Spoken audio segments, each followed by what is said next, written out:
começando a sua apresentação, então. Aí, começou, perfeito. Tá gravado. Bom, gente, esse aqui é o Marcos Buqueride, é o diretor do nosso instituto. Esse daqui, o diretor, esses aqui são os calouros a entrar esse ano. Acho que tem bastante gente aqui que conseguiu juntar bastante gente. O senhor pode começar aí, todos seus. Boa apresentação. Obrigado, Matheus. Oi, pessoal. Prazer em recebê-los. Sejam todos bem-vindos.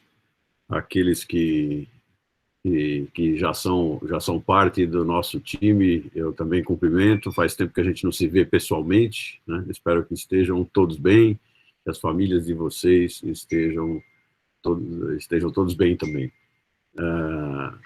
É um prazer e uma honra receber vocês no nosso instituto. Nós teremos aí uma série de atividades coordenada pelo Matheus e companhia e pela nossa comissão de graduação. Eu vou iniciar fazendo uma pequena apresentação para vocês, só para mostrar o que é o Instituto. Já dei minhas boas-vindas e vou dar mais uma vez boas-vindas, e depois eu devolvo a palavra para o Matheus para ele continuar, tá bom? Então, eu vou iniciar a minha apresentação. Bom, nós somos o Instituto de Biociências, também conhecido, existe uma série de siglas Vocês veem a minha apresentação? Matheus, apareceu? Sim, apareceu aqui sim. Todos estamos vendo. Obrigado. E nós somos conhecidos como IB também, né? E nós temos... às vezes as pessoas confundem com o ICB, que é o Instituto de Ciências Biomédicas, que é outro instituto, então eu confio em vocês que vocês vão fazer toda a força aí possível para que essa confusão não ocorra, né? Nós somos o Biociências. O Ciências Biomédicas trabalha mais com a parte médica, com outras coisas, mas tem algumas coisas que são também parecidas, vocês devem também, talvez, fazer disciplinas lá. É um excelente instituto também. O Instituto de Biociências, para que vocês entendam inicialmente o que ele é, talvez muitos de vocês já tenham visto o nosso vídeo institucional, que está lá no site, e eu vou passar ele novamente, só 4 minutos, para que vocês possam entender, e depois eu vou fazer uma pequena complementação sobre alguns aspectos que são importantes e que diferenciam o nosso instituto, tanto de institutos, de outros institutos da USP, como o que diferencia a nossa universidade, né? Que é principalmente a capacidade que nós temos de pesquisa e a grande quantidade de pesquisadores que nós temos. Então, vamos lá, espero que o som funcione direitinho. Vou passar. Instituto de Biociências da Universidade de São Paulo, um centro de excelência em educação, produção de conhecimento e extensão cultural. Criado em 1969, o IB tem a missão de produzir conhecimento de ciências biológicas em benefício do meio ambiente e da sociedade, e de formar biólogos engajados na construção de um mundo sustentável. São 113 professores, 626 alunos de graduação, 178 funcionários, 353 alunos de pós-graduação e 96 pós-doutorandos. O IB oferece ampla formação, sólido conhecimento teórico e muitas atividades práticas em 5 departamentos: botânica, ecologia, fisiologia, genética e zoologia. Como a vida evoluiu? Como funciona o genoma? Como é a fisiologia dos organismos? Por que os trópicos são tão diversos? São algumas das perguntas feitas aqui. Os caminhos percorridos em busca de respostas trouxeram uma importante contribuição para a ciência do Brasil e do mundo. As pesquisas do IB já geraram 46 patentes, e em 2018, mais de 400 artigos foram publicados em revistas científicas. Professores, pós-graduandos e alunos, com a colaboração de cientistas estrangeiros, coordenam grandes projetos de pesquisa de âmbito nacional, entre eles o CEPI de genoma humano e células-tronco, o INCT do bioetanol e o INCT de envelhecimento e doenças genéticas. Também é desenvolvido no IB o projeto de cooperação científica Dimensions US Biota São Paulo, uma rede multidisciplinar que investiga a biodiversidade da Mata Atlântica. A infraestrutura do IB contribui com a sua excelência acadêmica. Além das edificações que somam mais de 27 mil metros quadrados de área construída, o IB abriga uma área de mais de 100 mil metros quadrados de reserva florestal. Estudos sobre biodiversidade e evolução se apoiam em coleções como a de plantas no herbário e a de animais da biodiversidade brasileira. Computação para modelagens de paisagens ecológicas. E uma xiloteca, que guarda amostras de madeiras do Cerrado, da Mata Atlântica e da Amazônia. Modernos laboratórios abrigam inúmeras pesquisas sobre a ciência da vida. Aqui, alunos e cientistas querem responder perguntas sobre produtividade agrícola e qualidade dos alimentos. Investigam sobre biodiversidade brasileira e a preservação dos biomas. Buscam fontes de bioenergia. Testam novos medicamentos e avançam na engenharia de tecidos e órgãos humanos. No CAIMI, o Centro de Aquisição de Imagens e Microscopia, pesquisadores conseguem produzir imagens de alta qualidade que ajudam a descrever com precisão organismos e células. Em um lugar com a história do Instituto de Biociências da USP, os avanços da pesquisa caminham junto com a produção de cientistas do passado. Uma coleção de obras raras é conservada cuidadosamente para os biólogos desta e das futuras gerações.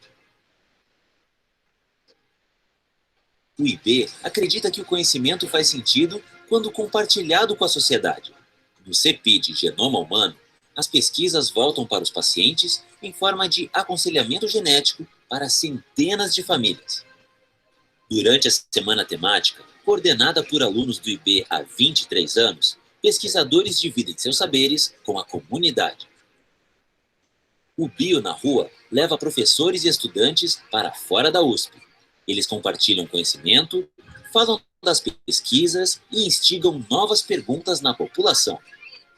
O Instituto de Biociências produz conhecimento de grande relevância para a comunidade acadêmica nacional e internacional. Conhecimento também compartilhado com a sociedade brasileira.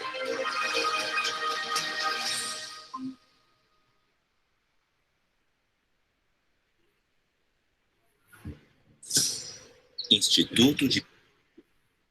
Ok, pessoal.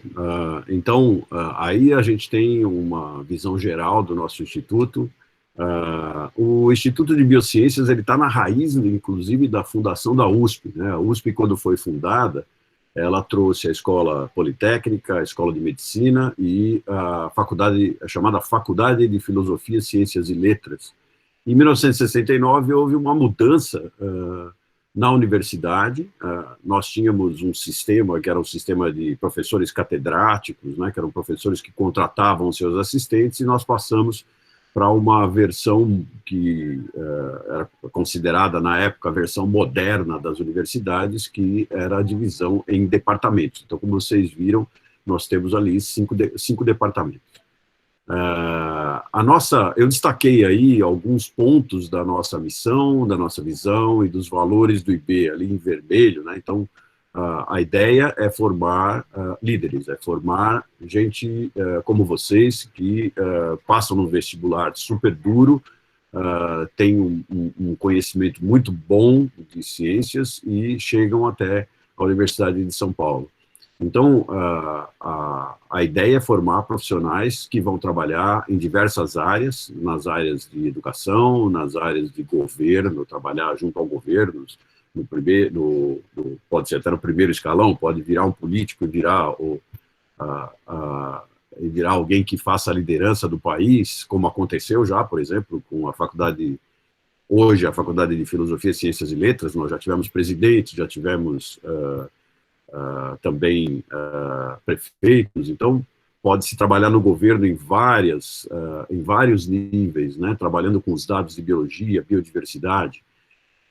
Pode-se trabalhar também em empresas, né, pode-se montar empresas, né, vocês podem também empreender. A USP tem toda a capacidade de fazer o treinamento para isso e todas as entradas possíveis para que vocês façam isso.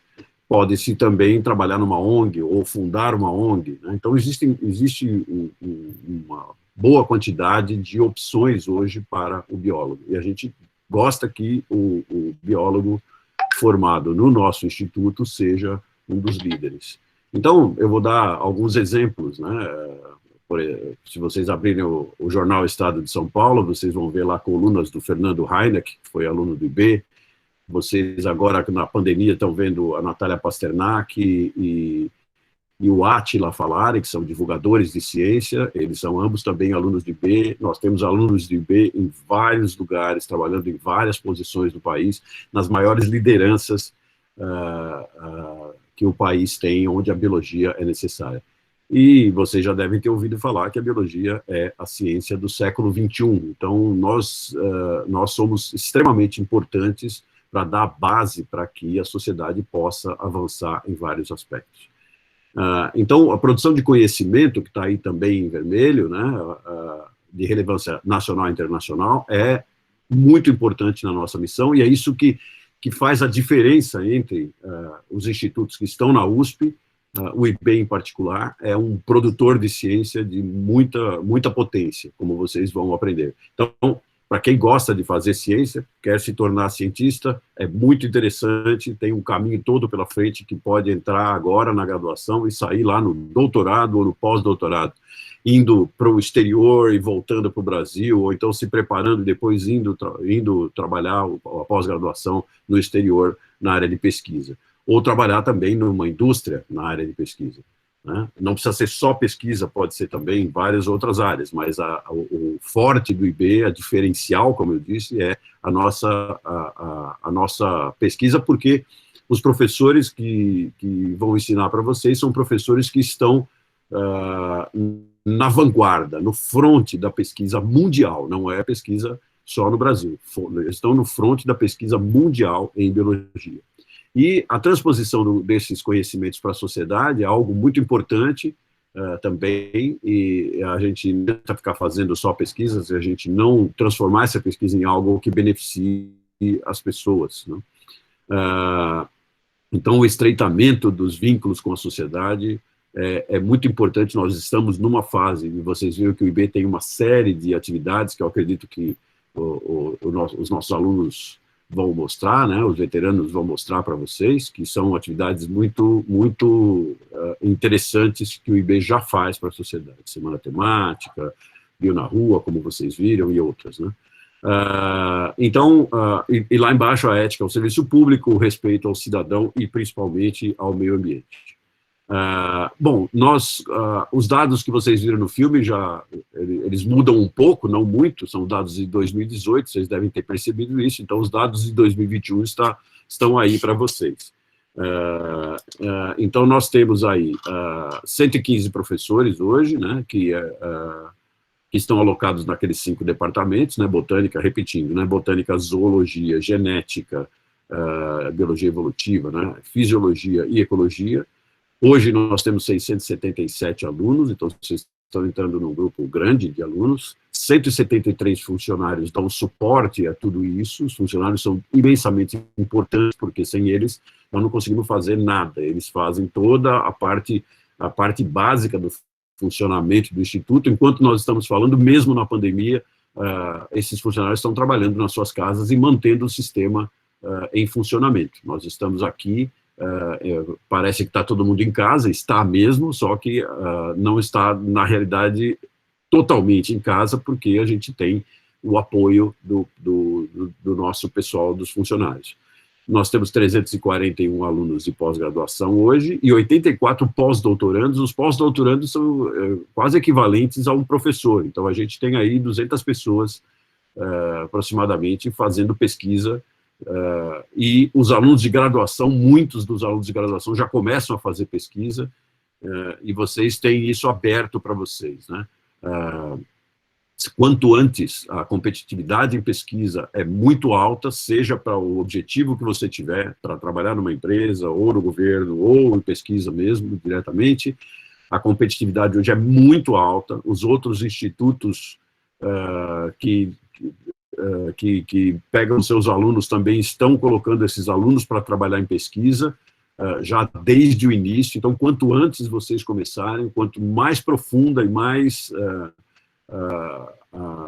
de maior impacto for a pesquisa e o grupo de pesquisa que vocês se aliarem, melhor será para vocês. Como eu disse, independente do fato de querer ser pesquisador ou não, porque a pesquisa vai servir como um diferencial para vocês em qualquer tipo de emprego que vocês pleiteiem no futuro.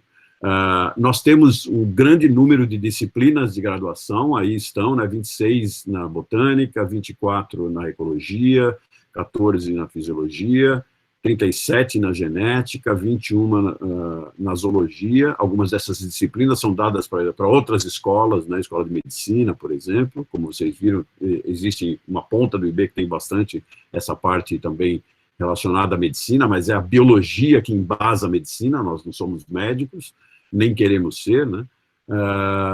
E tem disciplinas também que são interdepartamentais, tem 17 delas, são 139 disciplinas ativas hoje. Eram 135 lá em 2018, agora são 139. E nós temos essas atividades que são feitas com os próprios alunos e que tem também a participação de professores, que são atividades que estão se tornando cada vez mais importantes, né?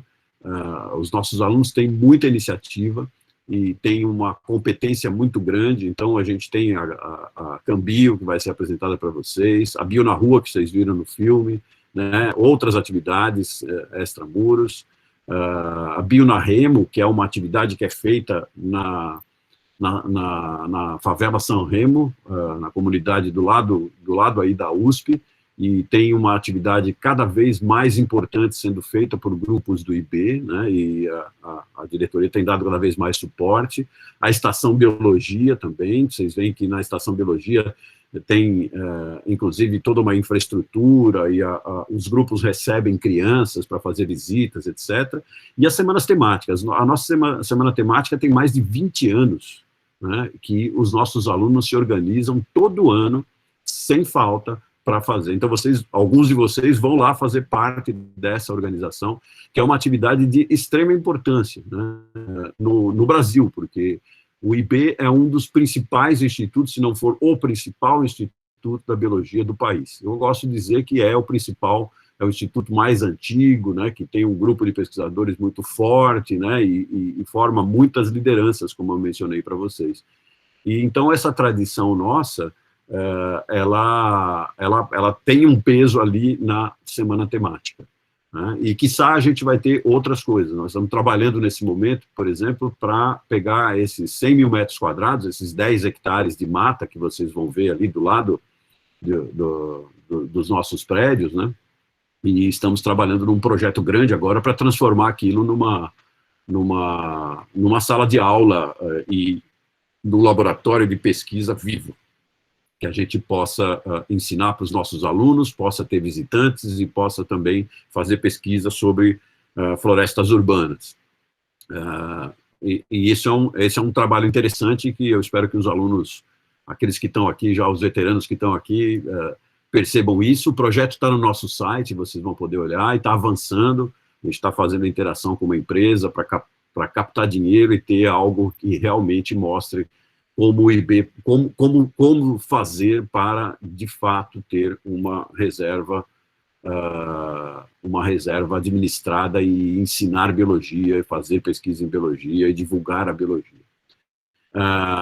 Então, quem é que faz pesquisa no IB? Como eu já falei, né, os docentes e a equipe técnica, nós temos vários técnicos de laboratório também. É lógico que os funcionários, eles são o background disso, né, é o pessoal que dá o suporte, como eu disse. Vocês podem fazer, então, a iniciação científica, não precisam esperar a disciplina de iniciação científica, vocês vão precisar dela e vão precisar fazer um projeto. Muitos alunos fazem isso com um projeto muito simples, no fim do curso, etc., correndo, mas eu aconselho fortemente que vocês se envolvam com a pesquisa o mais que vocês puderem. Basta olhar os currículos dos professores, tem várias ferramentas para fazer isso, acredito que o pessoal veterano vai ajudar, currículo Lattes, o Google Scholar e outros que vocês podem ver, os professores que publicam os assuntos que vocês acham mais interessantes. Não tem problema se começar num assunto e depois mudar o assunto, falar, não gostei, comecei a trabalhar aqui com zoologia, não gostei, eu prefiro a botânica, vai para a botânica, ou vice-versa. Isso não tem problema, vocês têm que ter realmente esse espírito de experimentar, né, o instituto, trabalhar nas coisas, entender, para ver se aquele sonho que vocês têm na cabeça, na realidade, quando vai fazer na prática, que vocês vão mexer com as coisas, vocês realmente gostam. Eu, por exemplo, sou botânico, mas eu achava que eu ia ser zoólogo ou fisiologista animal, mas quando eu fui tentar lidar com fisiologia animal, eu não gostei de lidar com animais, para mim, eticamente, ou para o meu cérebro, para os meus sentimentos, não era legal ter que matar os animais, abrir os animais, e eu fui para o lado da botânica. Não que você macerar uma planta seja algo diferente, porque é uma vida também, mas eu me senti melhor fazendo assim. Então, cada um de vocês vai ter uma vocação, alguns gostam de trabalhar no campo, outros preferem trabalhar no laboratório, outros preferem trabalhar no computador. Hoje a biologia está coalhada, está totalmente conectada ou interconectada com o que nós chamamos de bioinformática, né? Então, muitos alunos, eu já orientei alguns de pós-graduação e de graduação também, que trabalham com a parte de computação, então vem trabalhar com a gente e eu tenho um aluno que começou a trabalhar comigo, mas depois ele gostava tanto de matemática, ele acabou a biologia e agora está fazendo doutorado na matemática. Então, vocês têm a USP à disposição de vocês quando passam para a pós-graduação. A pós-graduação, então, nós temos 9 programas de pós-graduação, né, aliados ao IB, um por cada departamento, e programas também que são chamados interunidades, como o programa de bioinformática, o programa de biotecnologia, tem um programa de educação, que é muito interessante também, nós temos vários especialistas em educação e biologia, e os pós-doutores, existem jovens pesquisadores, que são pós-doutores que estão mais adiantados, né, e também professores visitantes que vêm de vários lugares do mundo, né, eu não vou colocar aqui, mas vários países do mundo tem interação com o IB, e é possível inclusive, para alunos de graduação, às vezes, saírem, passarem um tempo fora, fazerem pesquisa lá também, né, em algum lugar do mundo. Isso depende muito do orientador, depende do programa, mas é possível, é factível, vocês vão ter que encontrar o caminho de vocês. E só para mostrar para vocês, então, a produção bibliográfica nossa, para vocês terem uma ideia, né, ela vem constante aí na última década, né, que é essa barra azul, que é a produção dos artigos. O que está acontecendo no mundo é que cada vez menos nós estamos participando de eventos, de congressos, etc. Os congressos perderam a importância, as publicações ganham muita importância, então nós tivemos um aumento linear que vem ali desde 97, né, e chega ali por uma década mais ou menos, aí a gente chegou numa produção de artigos constantes. Vocês viram no filme falar em 400 artigos num ano, a gente continua mais ou menos nessa faixa, né, que dá 4 artigos por cada um dos professores aproximadamente, 3, pouco artigos, que é uma produtividade considerada alta para os padrões brasileiros e mesmo para padrões internacionais. E, bom, mas aí quando a gente publica, o que isso significa? A gente pode publicar algo em português que vai mudar, melhorar uma lei, por exemplo, relacionada à saúde ou relacionada a meio ambiente, né? Então, é uma possibilidade, ou nós podemos publicar em inglês e ter impacto no exterior. Tudo isso hoje é mensurável e vocês veem que nesses últimos 10 anos nós temos também aumentado linearmente o impacto do IB. Nós temos aí quase 40 mil citações no único ano, no ano de 2020. No ano de 2019, alguns dos nossos professores estiveram entre os professores mais citados do planeta, entre os 100 mil professores mais citados do planeta no IB. Então, para vocês terem uma ideia dessa potência que é. Então, sejam bem-vindos. Eu acredito que eu tenha dado uma pequena ideia. Os veteranos vão trabalhar nisso e mostrar melhor os outros aspectos, os aspectos da vida acadêmica, etc. Eu espero que muito breve a gente consiga voltar para a nossa infraestrutura. A diretoria está tentando melhorar cada vez mais a infraestrutura de graduação, para dar mais conforto, mais equipamento, mais tecnologia para que a nossa graduação, que já é excelente, fique ainda melhor do ponto de vista de outros aspectos que não são somente a capacidade dos professores, a capacidade de ensinar. Então, bem-vindos. Obrigado, Matheus, por me convidar para eu que agradeço. Aqui. Eu que agradeço, senhor, por você ter vindo. Foi uma ótima palestra. E eu ia pedir para todo mundo abrir a câmera e tirar uma fotinha, assim, para a gente poder tirar uma marca do evento, assim. Se todo mundo puder abrir a câmera e aparecer aí.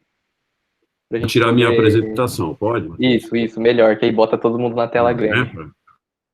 Tem muita gente. Peraí, pessoal. Pronto. Eu vou tentar abrir o máximo de Eu não sei se tem perguntas. Isso, perguntas, pois é uma boa hora para fazer, gente. Qualquer duvidazinha. Todas aquelas extensões, programas, tudo que ele mostrou nos slides, a gente separou, vocês vão conhecer um por um, saber como é que entra, como é que faz para participar, quando que acontece, vai ser tudo explicadinho. E vamos falar também com a família de vocês, só para deixá-los tranquilos em relação a onde vocês estão, né, o que nós somos. Isso, tem amanhã, 7 horas, hein, gente, a conversa com os pais, com as famílias. Chamem seus pais. Chamem seus pais. Isso, muito importante isso, às vezes os pais, eu tinha esse problema, meu pai não entendia bem por que eu queria fazer biologia, então eu tinha que ficar explicando, então a gente pelo menos dá uma ajudinha aí logo no início, né? É bom porque eu vi bastante pessoal novo falando que o pai ainda também não entendeu muito bem a escolha de biologia. O que você vai fazer, para que serve isso, né? A gente fica respondendo essas perguntas. Então, é bom chamar os mitos que tem sobre a faculdade pública, né? Sim, alguns. Pronta para tirar a foto, Clone? Sim. Todo mundo sorrindo? Sim. Vamos lá.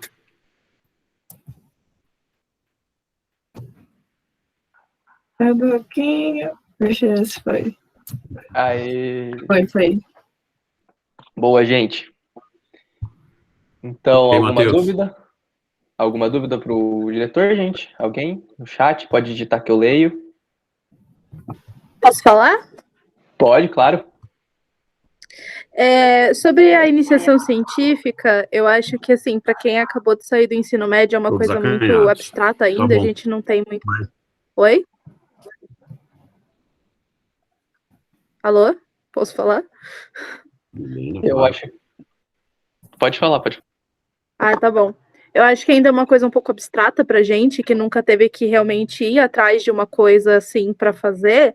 Eu queria saber se você tem alguma dica de como a gente pode abordar os professores para fazer alguma iniciação científica e como encontrar a linha de pesquisa deles. Bom, a melhor forma de encontrar é você digitar se você quiser conhecer os departamentos, no site do IB tem um ícone bem lá em cima que estão a performance pelo Google Scholar. Então aprendam a usar o Google Scholar, né, para buscar literatura científica. Lá tem a comparação, vocês conseguem ver o que cada departamento publica e quem publica, certo? Para conversar com o professor, basta mandar um e-mail. O que pode acontecer é o seguinte: você manda um e-mail, o professor não responde. Tudo bem, então você larga aquele e vai para outro. Você não pode desanimar, certo? Então, às vezes o professor está muito ocupado, não sei, porque nós estamos falando aí de 116 pessoas, cada um tem uma visão, etc. Então, aborde o professor, o e-mail é a melhor opção. A outra opção que vocês têm, que eu acredito que o nosso pessoal vai falar, é ter um tutor, né? A gente tem um sistema, nós temos um grupo de professores, e você pode ter um tutor com quem você pode conversar e esse tutor ou tutora vai te ajudar a entender o instituto e ajudar. A gente tem uma capacidade, por ser mais velho, de entender vocês melhor também, de entender quase, às vezes bem rapidamente, entender quais são as vocações ou dar alguns conselhos. Então, isso pode ajudar bastante. Alguns professores, mesmo não sendo parte dos tutores oficiais do programa oficial, podem ser tutores de certas pessoas. Eu tutorei vários alunos que vieram me procurar, eu trabalho com a área de biotecnologia, vieram me procurar, falar, eu queria entender melhor o que é, se eu vou para uma empresa, o que eu faço, como eu faço, etc. Então, você pode me procurar, ou pode procurar outros professores que trabalham nessa mesma área. Se você quer trabalhar com ecologia e meio ambiente, tem professores excelentes na ecologia que vão te ajudar. Na botânica, idem, na zoologia, idem, né? Na fisiologia, idem. Então, o que não pode é ficar quieto e deixar de tentar, tá bom, Milena?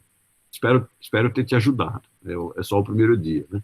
E os colegas, os veteranos têm uma opinião, mas uma opinião deles pela experiência deles. Então, tem muito tutoramento feito pelos próprios veteranos. Eles ajudam muito, mas tem que lembrar que vocês são uma outra geração, certo? Então, vocês também têm que ter a iniciativa de vocês. Os veteranos têm que ajudar, e é muito importante ouvir a opinião deles, mas é muito importante ouvir também a opinião dos professores e dos tutores, tá certo? Então, ó, tem outra pergunta aqui no chat, perguntaram a partir de qual semestre pode começar a iniciação científica? Pode começar amanhã, se você gostar de alguma coisa, já pode... Você já gostar de alguma disciplina, é bom sempre fazer algumas disciplinas, dar uma olhada na grade toda, etc., mas tem algumas pessoas, e isso não é nem mérito nem demérito, tem algumas pessoas que já sabem o que querem fazer desde pequenininhos, tá? Eu sou uma delas, tenho colegas que não, isso independe do sucesso que você vai fazer na vida, tá? Mas eu já sabia, quando eu tinha 7, 8 anos, que eu queria ser cientista. Então, quando eu entrei, eu não fiz na USP, fiz em outro lugar, mas eu já sabia que eu queria ser cientista. Eu só não sabia muito bem em que área, né? Mas eu fui aprendendo sobre mim mesmo. Então, você tem que aprender as suas habilidades. Se você tem uma habilidade manual muito boa, etc., você pode trabalhar no laboratório. Eu já peguei alunos que tinham muita vontade de trabalhar no laboratório, mas não tinha habilidade manual nenhuma, deixa cair tudo, quebra tudo, aí não dá para fazer. Outros, é verdade, tem gente que é assim. Eu, por exemplo, cozinho bem, eu gosto de bioquímica, eu gosto de biologia molecular, então é um tipo de atenção que você tem que ter. Outros gostam muito de andar no campo, trabalhar no campo, viajar, fazer expedições, né? Então essa já é uma outra visão. E tem aqueles que gostam, eu brinco com os meus alunos, aqueles que gostam do quarto escuro e a tela na frente, que são aqueles que vão trabalhar na bioinformática. Eu coloquei em 3 aqui, né? E tem aqueles que gostam muito de fazer essas atividades de interação com a sociedade. Então, você tem que se descobrir, tá? Eu acho que a questão toda aí é você se descobrir. E a única forma de se descobrir é tentando, né? Agora, se você já tem uma vocação, já testou essa vocação quando estava no colégio, por exemplo, não é mais colégio, né? No ensino médio, né? Quando você estava no ensino médio, no meu tempo era colégio. É a mesma coisa, só mudou de nome.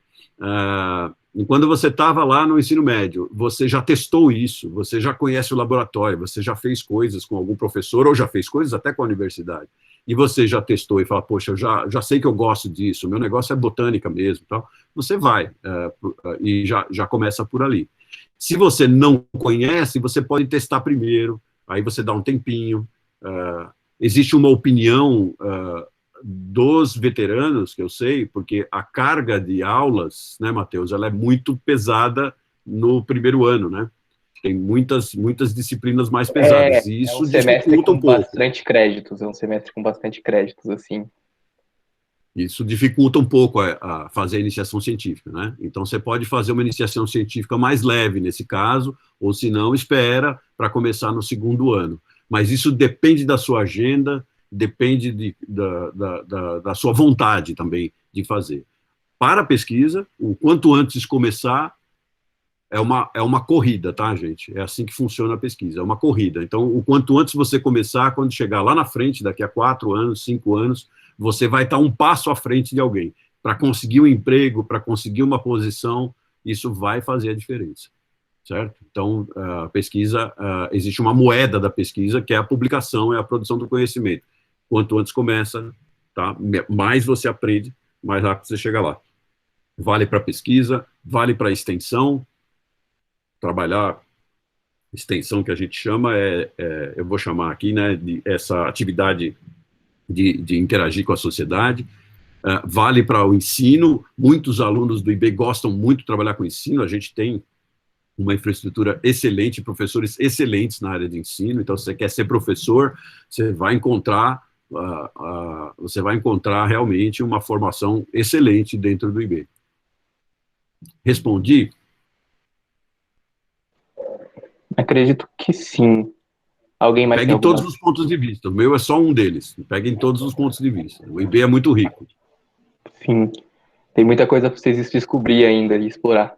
Vamos. Exato. Alguém mais tem alguma pergunta? Podemos Eu fechar. pergunto. Ah, é claro. Eu queria saber como é que está funcionando isso de iniciação científica, até mesmo as pesquisas durante a pandemia, porque como é tudo remoto, né, você não vai ter o contato físico, enfim, muitas dessas pesquisas requerem esse contato. Eu queria saber como está funcionando. Você tem razão. Agora, infelizmente, a gente está parado. Se você quiser trabalhar com Covid, tem gente que trabalha, né? Dá para começar a trabalhar com isso. Nós estamos apostando que, eu acredito que pelo andamento das coisas, eu sou uma das pessoas que também trabalha com Covid, pelo andamento das coisas,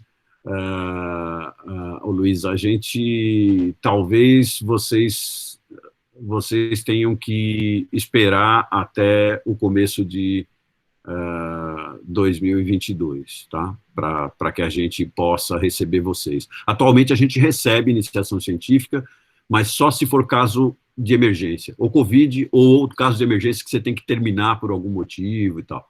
Então, isso vai entrar, então, na geração de vocês, infelizmente, vai ter que ser assim. Mas também dá para você se aliar a um grupo, começar a assistir aos seminários do grupo. Se você tiver certeza do que você quer, você começa a assistir os seminários, entra em contato com os professores, com os alunos de pós-graduação, os pós-docs, e você vai entendendo aquilo e vai lendo os trabalhos, lendo os capítulos de livro, etc., e vai se inteirando com aquela área de pesquisa que você mais gosta.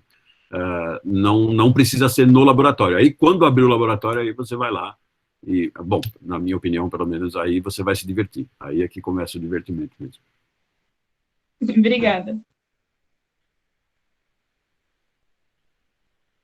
Olha, teve uma outra pergunta aqui no chat da Milena. Ela perguntou: como assim seminários? Iniciação científica recebe seminário? O seminário assim, um grupo de pesquisa, Milena, a gente tem os alunos mesmo e convidados no grupo de pesquisa, em vários dos grupos, fazem seminários. Seminário é uma apresentação de cerca de 40, 50 minutos de um assunto de pesquisa. Vamos pegar aqui, tá todo mundo aí, vamos fazer Covid. Então, vamos pegar um grupo que tenha Covid. Aí a gente convida, sei lá, o professor Esper Calas, lá da medicina. Vem aqui, aí ele vem e faz uma palestra. Isso é um seminário, né? É uma palestra, na realidade, que a gente chama de seminário. Tá? É mais ou menos a mesma coisa que uma palestra. E tem também os seminários que os próprios alunos vão dando. No meu grupo é assim, os próprios alunos fazem apresentações dos seus trabalhos de teses, de mestrado, doutorado, pós-doutorado, os projetos, os resultados. Então, você começa a se inteirar nos resultados. Quando você faz isso, eu costumo dizer assim, é como, quando você entra numa área de pesquisa, é como aprender uma língua nova, Milena. Você acabou de aprender o que é um seminário aqui, pelo que eu entendi, né? É como aprender uma língua nova. A gente vai aprendendo as coisas, você não entende nada, você vai ficar perdido no início, tá? Porque você vai ter uma série de novos termos e novos conceitos que vocês não viram ainda no ensino médio, vocês veem uma parte, mas quando começa a aprofundar, cada área tem o seu, do ponto de vista técnico, chamado idioleto, né? Ou cientoleto, né? É como se fosse um dialeto que é falado por aquele grupo, tá?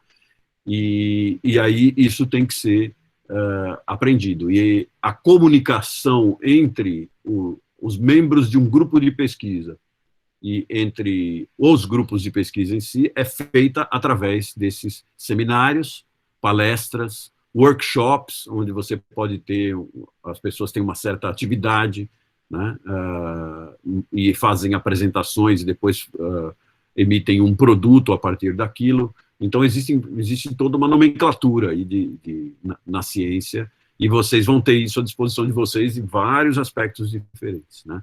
E a gente tem os seminários e as palestras o tempo todo no IB. A gente tem várias palestras, às vezes por semana, né, em várias áreas. Então, é uma quantidade de conhecimento muito grande, por isso é importante escolher um caminho, porque se você for olhar tudo, não vai dar, vai ficar muita coisa. Então, se você escolhe um caminho, por exemplo, eu quero fazer taxonomia, né, sistemática, evolução. Então, você escolheu esse caminho, aí você já tem o pessoal da zoologia, você tem o pessoal da botânica que faz isso. Aí você vai ver o que você acha mais interessante e vai. Você não vai entrar tanto na fisiologia e funcionamento dos organismos.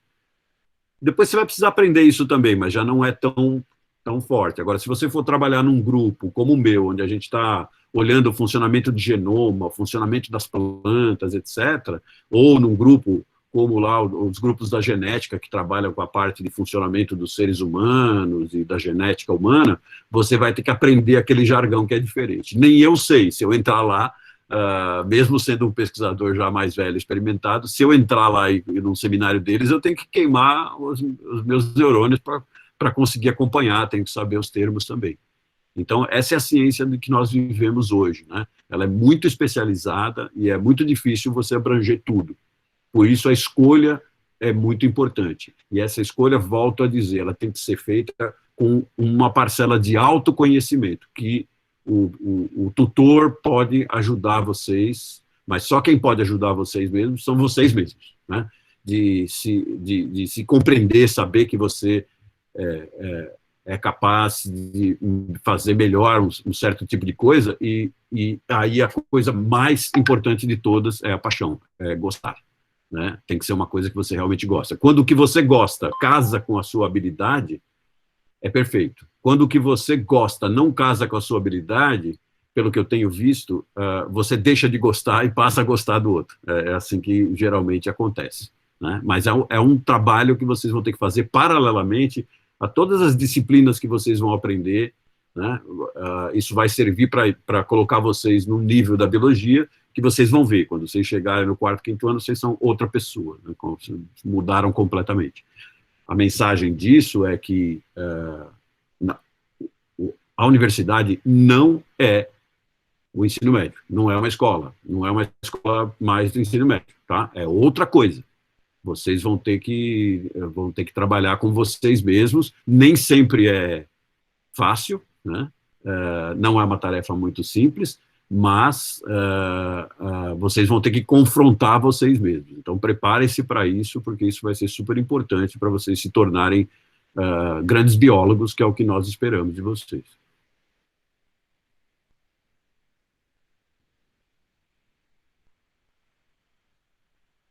Pesquisa em Covid, Maria Helena.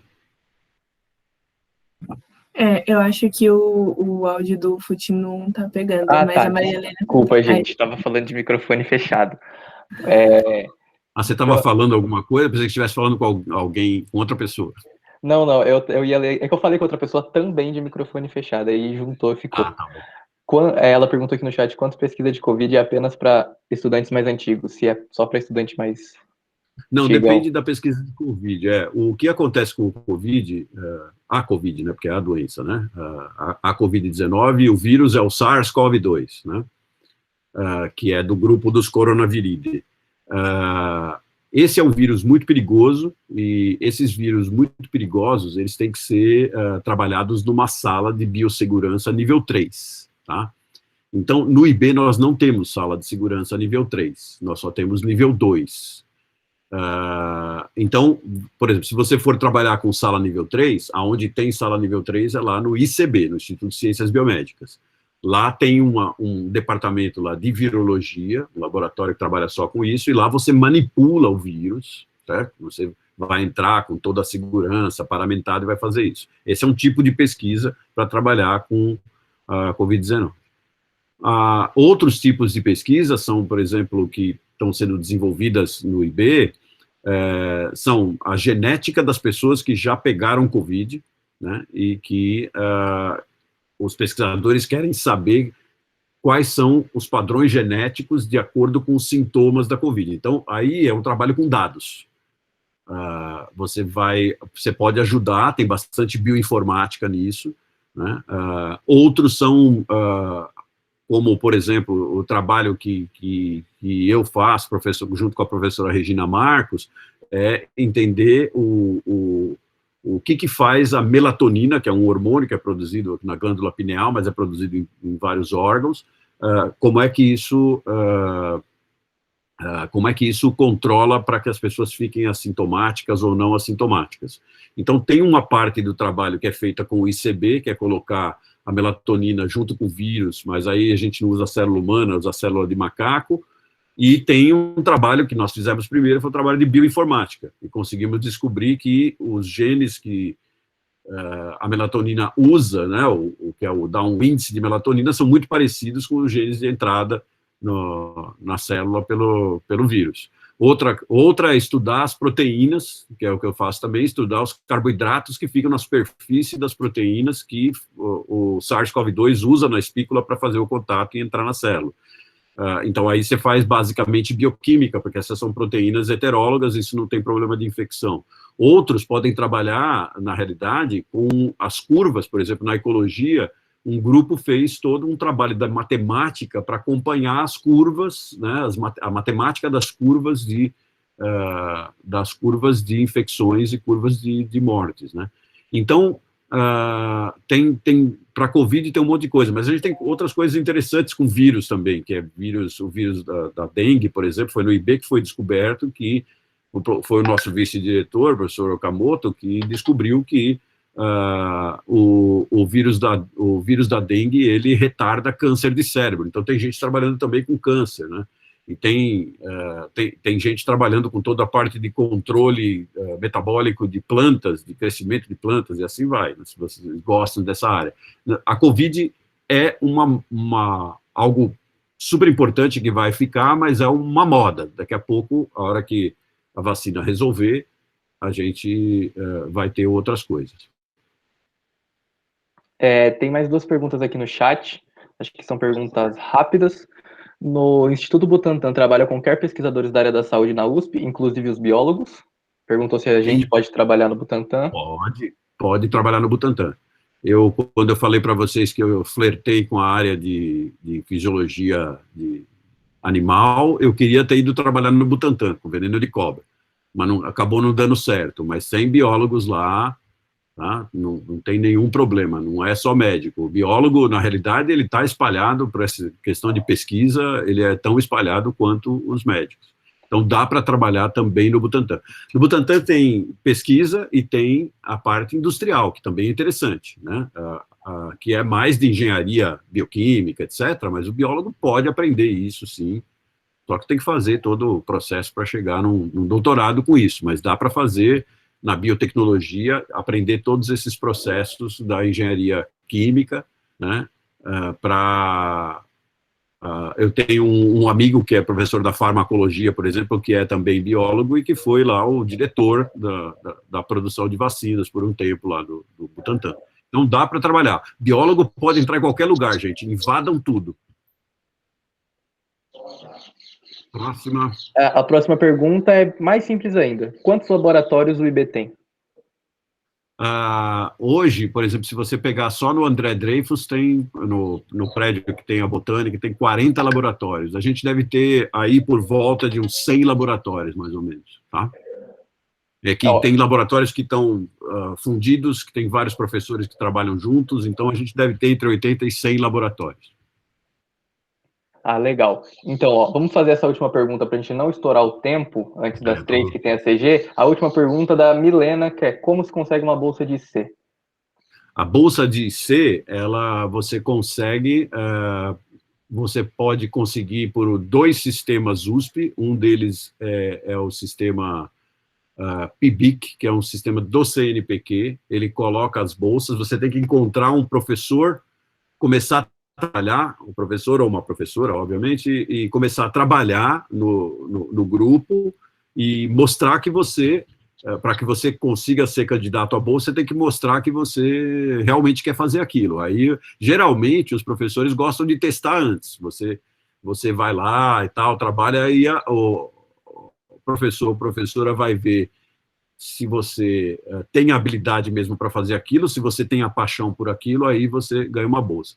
A bolsa, essa bolsa tem que ser pedida, PIBIC. Tem outro tipo de bolsa que é chamada bolsa UB, que é uma bolsa que a própria USP dá para a iniciação científica. Então, tem aí bastante bolsas, tá, para quem quiser fazer. O outro é a bolsa FAPESP, né? Então, a FAPESP, ela dá prioridade quando tem um pedido de bolsa de iniciação científica.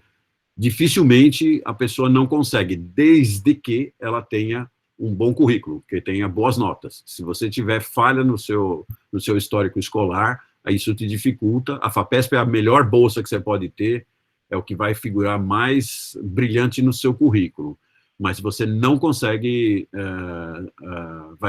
não vai conseguir se você tiver dependência, se você tiver um currículo com notas muito baixas. Então, existe toda essa gradação, né? Existe um outro tipo de bolsa FAPESP, CNPq também, que é em projetos grandes. Vocês viram ali que tem o CEPID, né, lá no Genoma, tem um CEPID, um outro que é chamado INCT, Instituto Nacional de Ciência e Tecnologia, tem um no Genoma, que é coordenado pela professora Maiana Zatz, e tem um que eu coordeno, que é o de Bioenergia. Aí a gente tem bolsas, eu posso dar essas bolsas para alunos que sejam bons. Mas, geralmente, o que a gente faz é isso, testar o aluno antes, ver se realmente é aquilo que o aluno quer, etc., porque senão a gente dá a bolsa e depois o aluno decide ir embora, decide ir para outro lugar, e isso acaba criando um problema para a gente. Então, é isso. E também pode acontecer de ter projetos com empresas que as empresas pagam essas bolsas de iniciação científica. É mais para o lado da medicina, para o lado da biotecnologia que isso acontece. Então acho que tudo bem. Acho que a gente pode ficar aqui para não estourar o tempo. A pergunta do João ali, eu vi sua pergunta, João, mas a CG pode responder ela também, então eu vou deixar para eles, para a gente não comer o tempo de outra apresentação. Pode ser para o senhor, diretor? Claro, claro. Não, então, tá bom. Sem obrigado, atrapalhar o andamento de você. Acho que já até atrapalhou um pouco, né, Matheus? Não, deu tempo certinho. Estava programado os outros para começar às 3, agora são 2 para as 3, a gente já vai certinho. Perfeito. Bom evento para vocês, novamente bem-vindos. Muito obrigado. Obrigada. Então, o Paulo e a Merari já estão aqui com a gente. Eles são presidente e vice da CG. Se vocês puderem se apresentar, gente.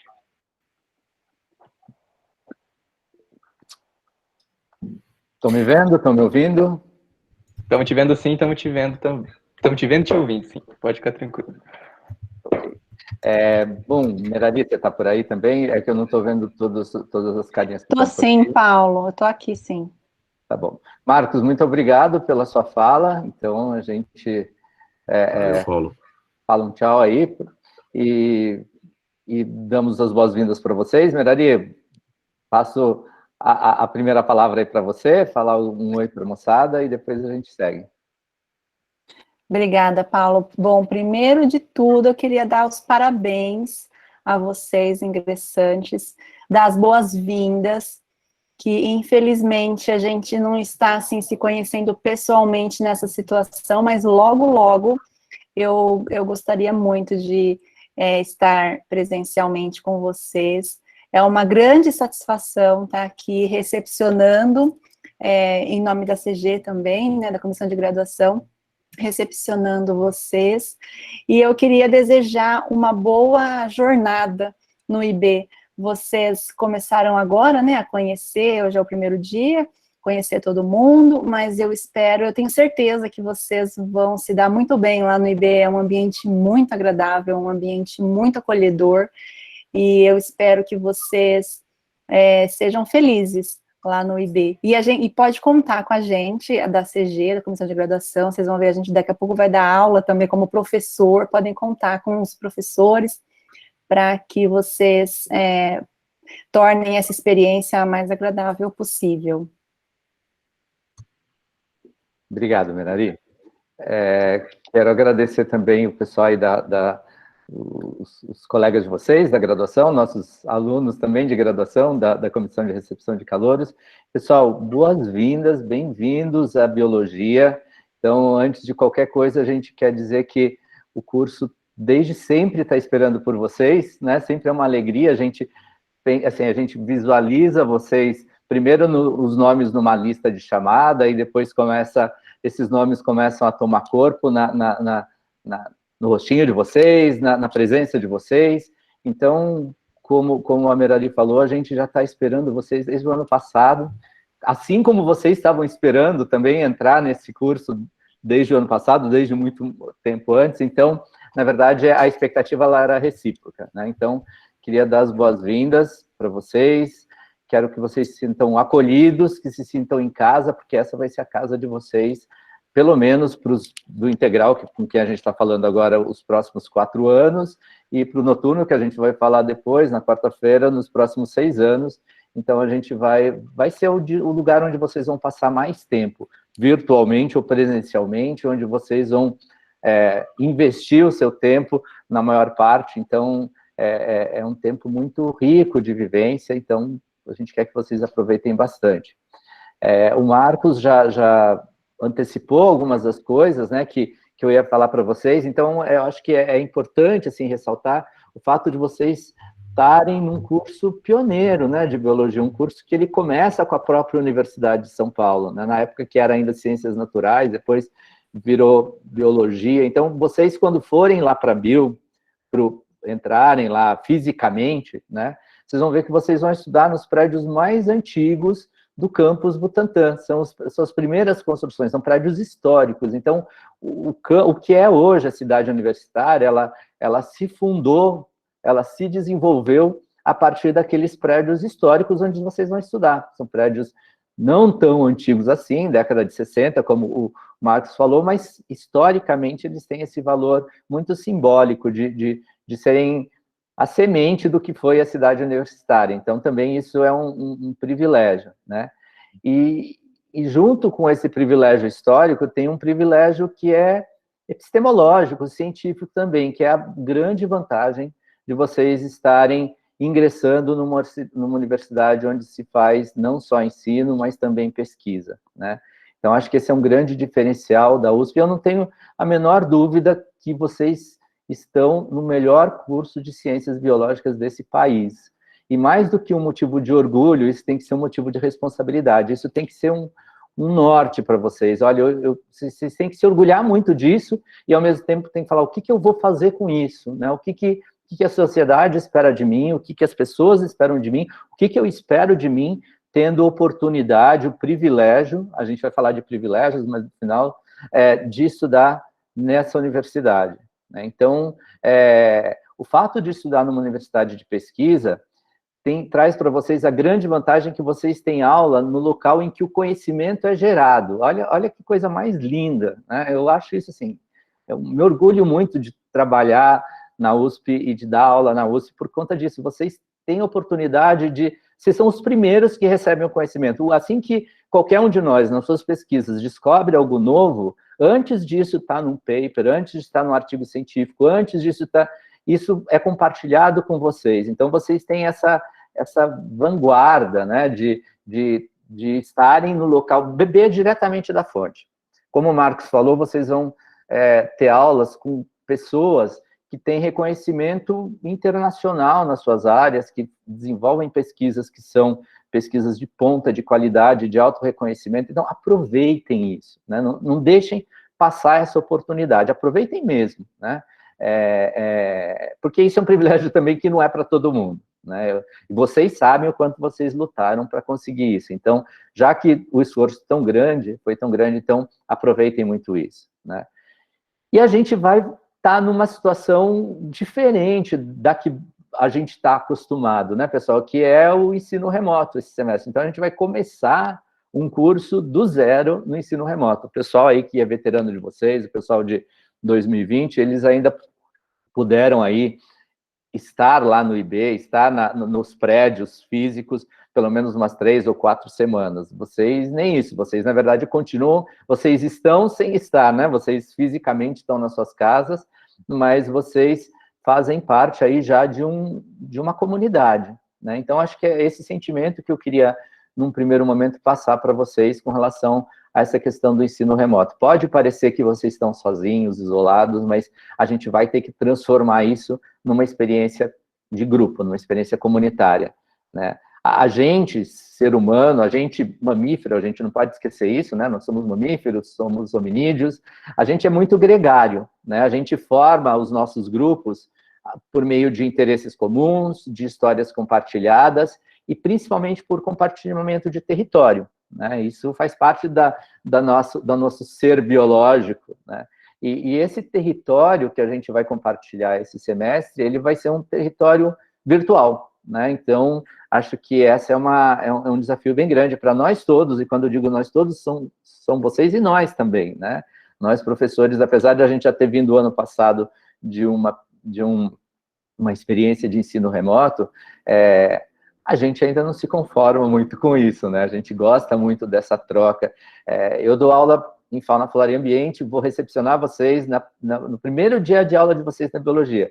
E eu costumo dizer que uma das coisas mais bonitas do primeiro dia de aula é o brilho dos olhos dos alunos no primeiro dia de aula. É um brilho que só existe nesse dia, pessoal. Então, assim, eu quero muito ver isso em loco virtualmente, na verdade, né? Eu quero ver um monte de esses olhos refletindo aí essa garra e essa esperança e essa alegria de vocês terem conquistado, porque essa é uma conquista de vocês, né, essa vaga, e estarem fazendo parte com a gente nessa aventura. Então, antes de a gente criar essa comunidade física num território físico, a gente vai ter a possibilidade e essa tentativa de criar uma comunidade virtual. Isso é uma coisa que para vocês é bem natural, na verdade, né? Assim, todo mundo, de alguma forma, faz parte de algum grupo virtualmente, e a partir disso construir laços, né? Laços de amizade, laços de confiança, laços de relação professor-aluno. Acho que esse vai ser o nosso primeiro grande desafio. A gente tem uma preocupação muito grande com relação a vocês, né, que estão começando, sem ainda nem terem pisado na bio, porque a gente quer que vocês tenham, desde o começo, um sentimento de pertencimento, né? Pertencimento a essa comunidade IB que o Marcos falava, pertencimento a um grupo. Vocês são turma 2021 integral, então é importante que vocês não percam essa dimensão, de que vocês, de alguma forma, devem encontrar meios de se comunicar, de conviver e de interagir, de maneira que vocês formem um grupo virtual e se sintam pertencentes a essa comunidade IB, né? Marcos já falou um pouquinho como a comunidade IB ela é constituída. Ele falou que são os alunos em maior número, né, que a gente chama de corpo discente. Esse é um termo que vocês vão ouvir bastante, né? Os discentes são os alunos, depois tem os professores, que são o corpo docente, e os funcionários não docentes, que é o corpo técnico administrativo. Ele já falou, então, são as pessoas, esses 3 grupos, né, eles formam uma comunidade, que é essa comunidade do IB, a comunidade do Instituto de Ciências, e da qual vocês fazem parte, né? E essa comunidade, ela está organizada na forma de outros subagrupamentos, né? Então, são comissões, são órgãos, são representações. O Marcos já falou um pouquinho sobre isso, quando ele trouxe, por exemplo, a questão dos grupos de extensão, né? Então, é legal que vocês entendam, e eu não quero falar muito sobre essa organização agora, porque, assim, no primeiro dia, provavelmente vocês vão esquecer, né? Mas só para mostrar que, assim, a gente, por exemplo, eu, Merari, a gente faz parte de uma dessas comissões, de um desses grupos, desses subgrupos, que é a comissão que vai cuidar muito de perto de vocês, que vai olhar muito de perto de vocês, que é a comissão de graduação. A nossa função é trabalhar em tudo aquilo que diz respeito a todas as questões que são relativas à graduação. Disciplinas, oferta de disciplinas,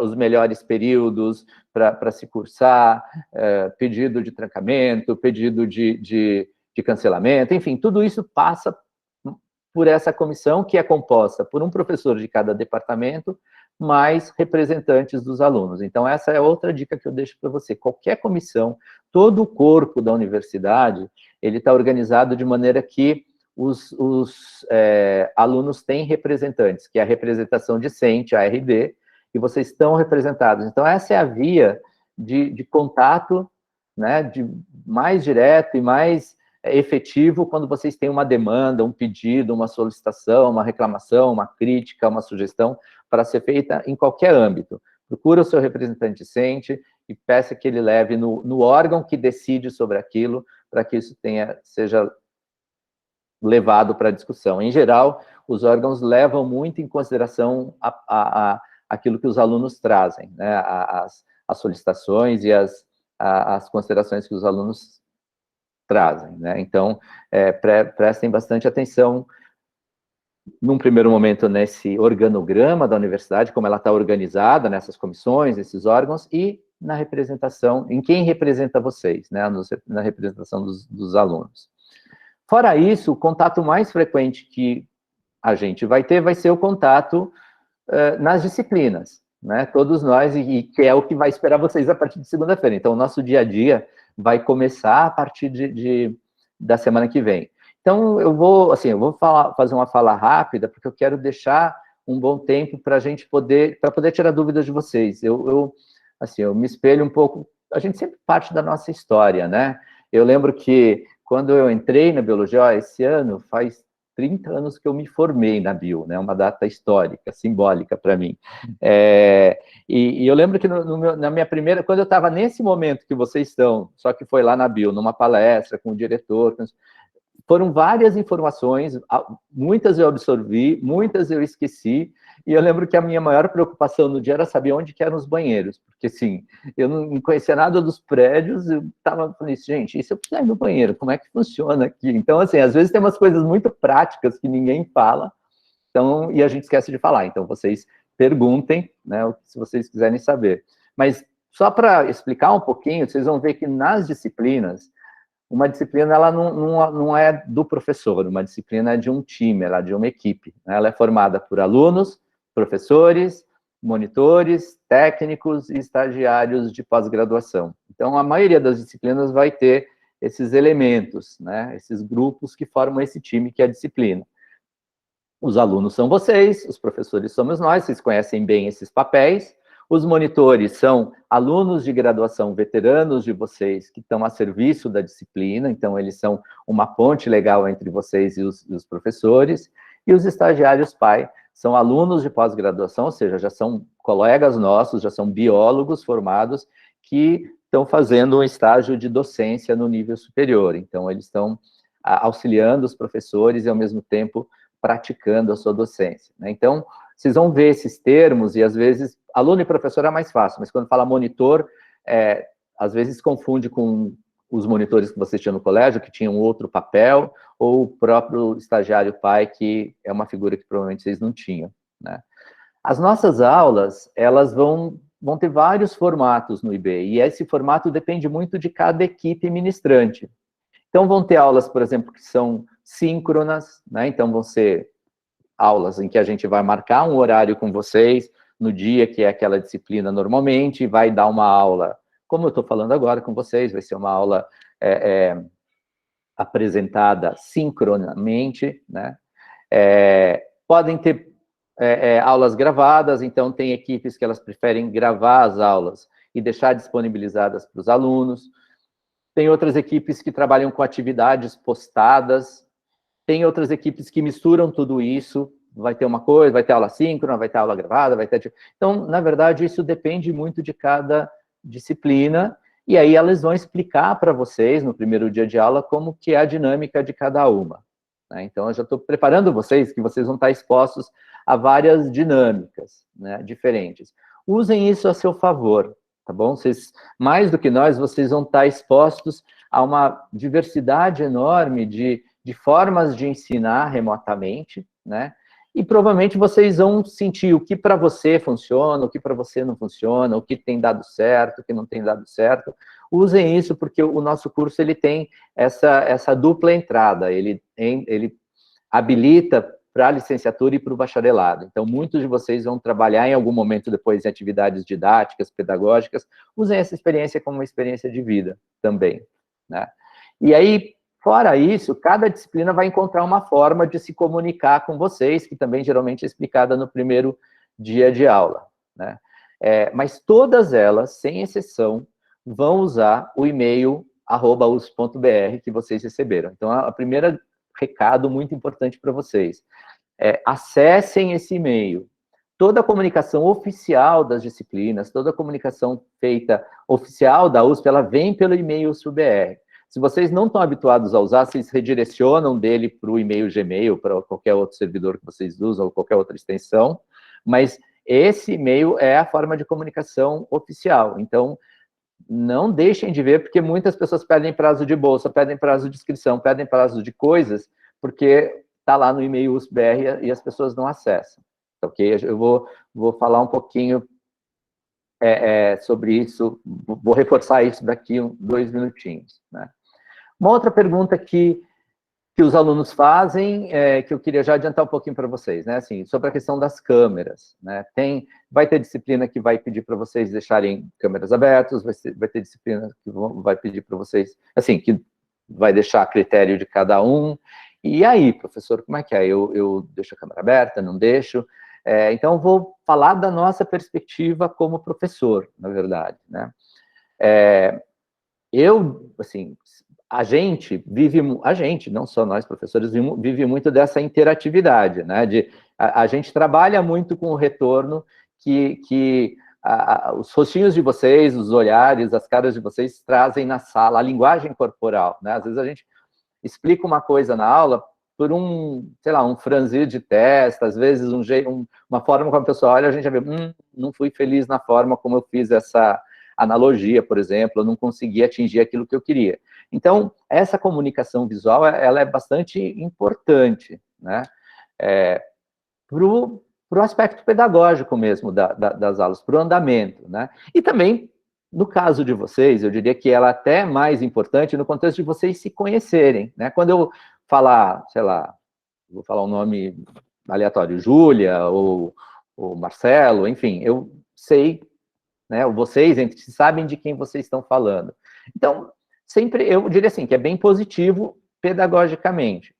A gente entende completamente que existem situações e situações, a gente entende que tem pessoas que o equipamento não tem câmera, ou às vezes não dá, ou às vezes dá, mas não dá naquela hora. A gente entende que nem todo mundo tem um local adequado de estudos, tem gente que tem que estudar, por exemplo, na mesa da cozinha, ou na sala onde o resto da família está assistindo televisão, e aí quer ter a sua privacidade resguardada.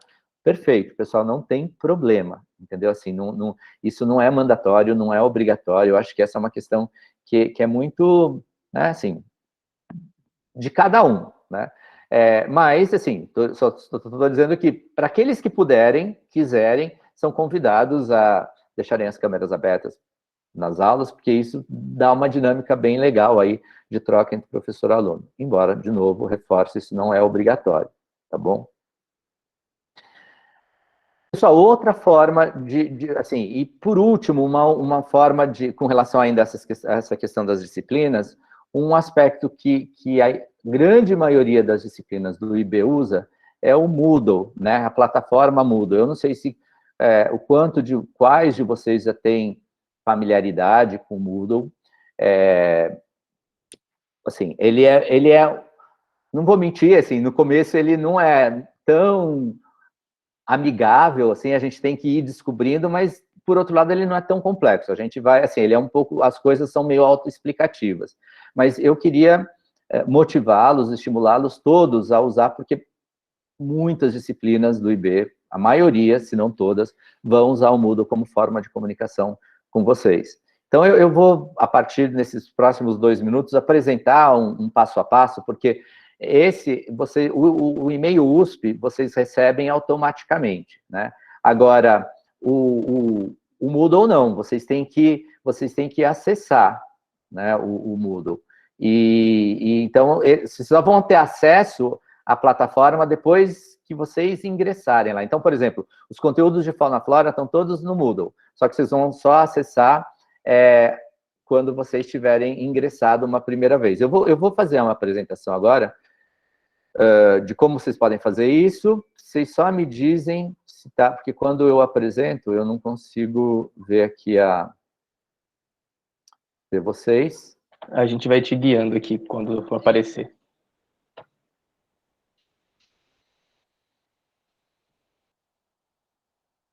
Tá aparecendo ou não?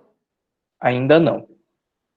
Mas está aparecendo que eu não está aparecendo nada ou está aparecendo eu? Não tá aparecendo nada. Tá parecendo que você não tá compartilhando tela nenhuma.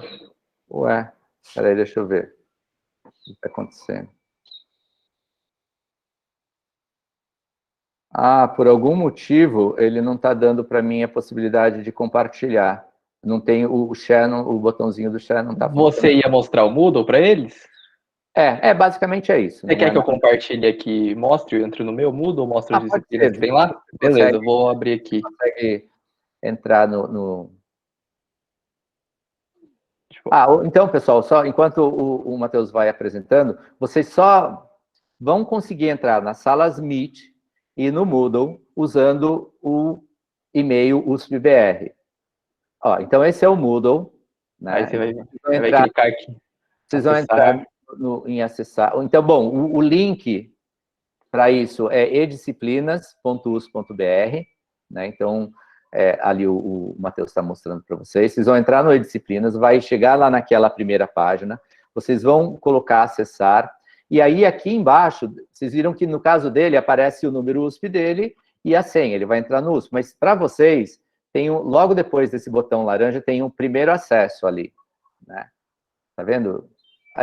Aí vocês vão entrar lá e aí é meio autoexplicativo. Ele vai te guiando o que você tem que fazer para se cadastrar. Tá legal? Ele é acessível também pelo celular e pelo PC. Façam o primeiro acesso pelo PC, porque ele facilita mais o celular. O celular eu acho meio confuso o aplicativo, mas depois que você aprende, você consegue usar tranquilo. Então, aí vocês vão entrando lá, é isso que vocês vão ver, as disciplinas, elas estão organizadas, e quando você entra na disciplina, você entra no programa, nos conteúdos, enfim, de cada disciplina.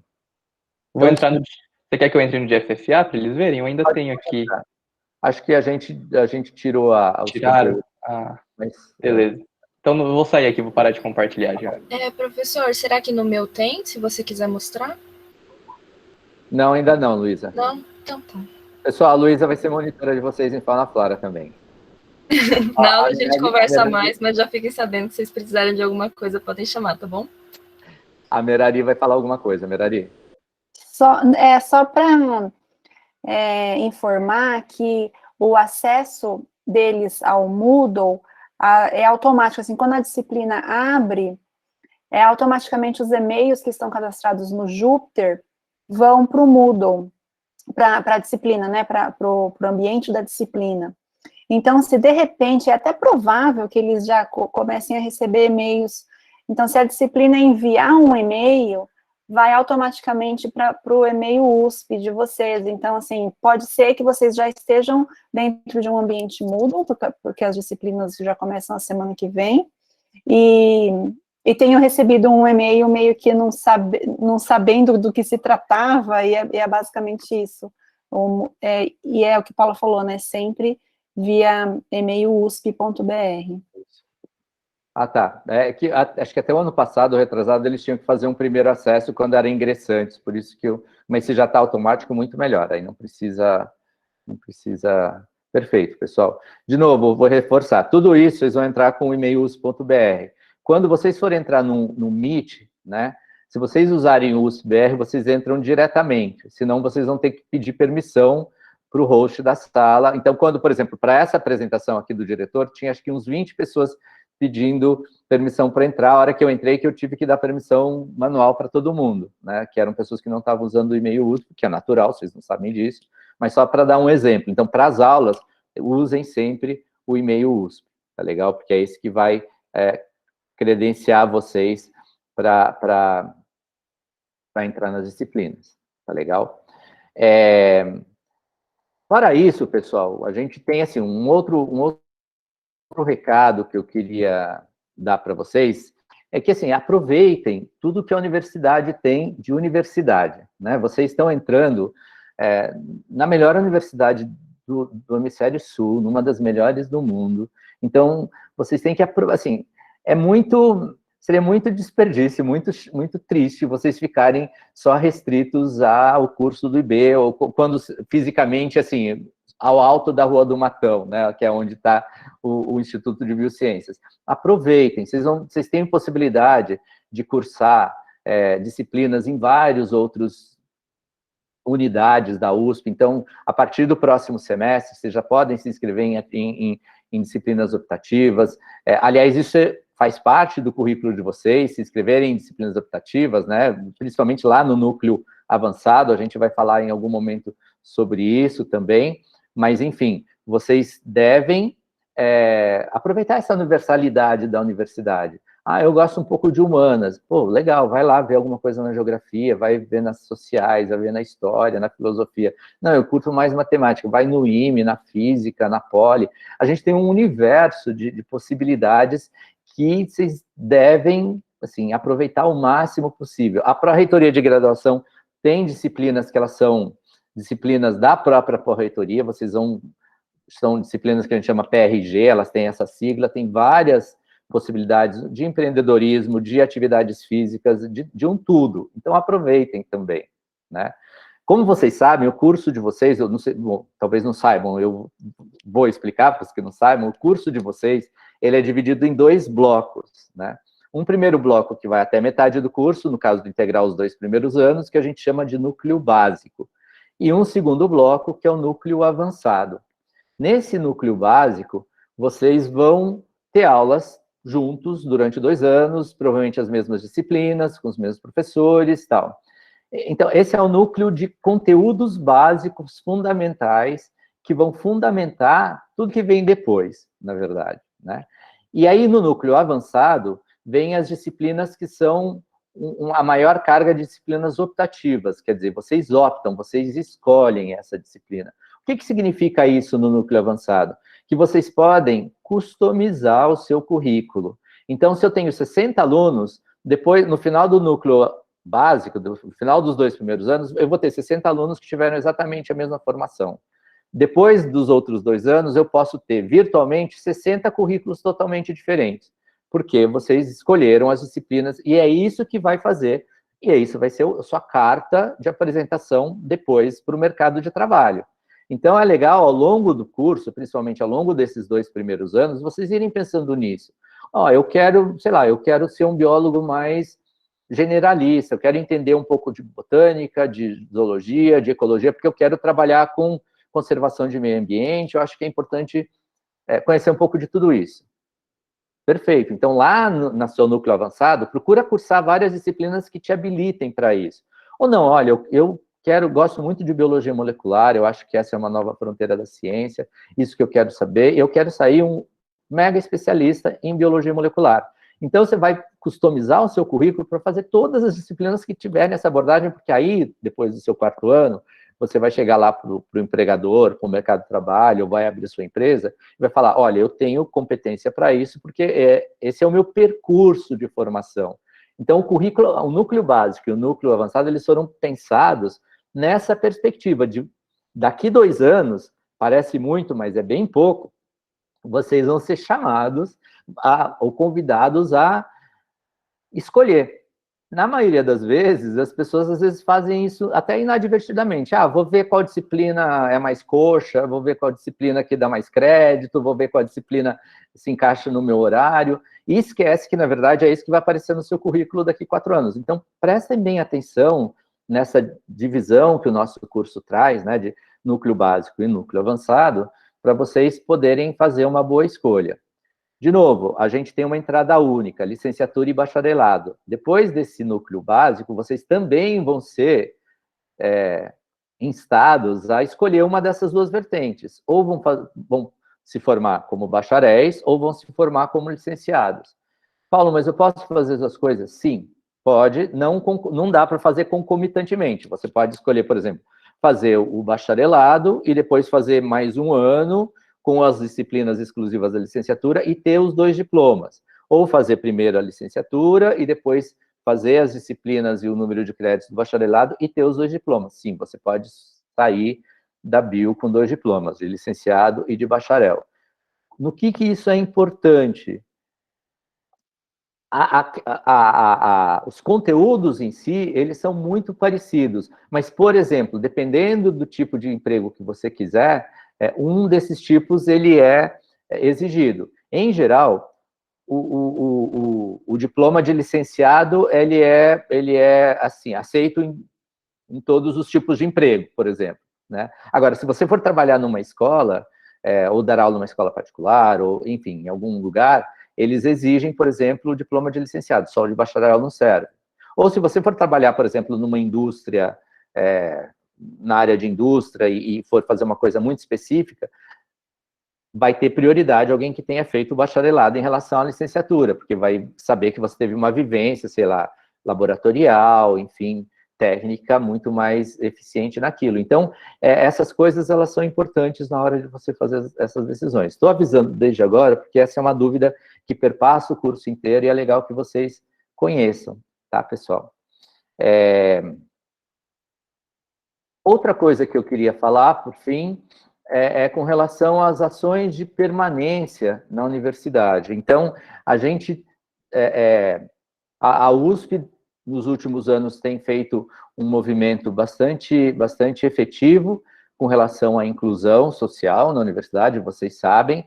Vários de vocês provavelmente provêm dessas medidas, e eu acho isso fantástico, na verdade, porque isso aumenta a diversidade e traz a universidade para próxima da sua função social, mas só garantir a entrada não adianta, né, moçada? Assim, a gente tem que, de alguma forma, garantir a permanência. Então, existem vários programas que a universidade tem visando a garantir a permanência dos estudantes que, por algum motivo, tenham dificuldades financeiras, socioeconômicas de se manter na universidade. Então, eu vou falar alguns, mas, na verdade, vocês podem pesquisar, existe uma grande diversidade.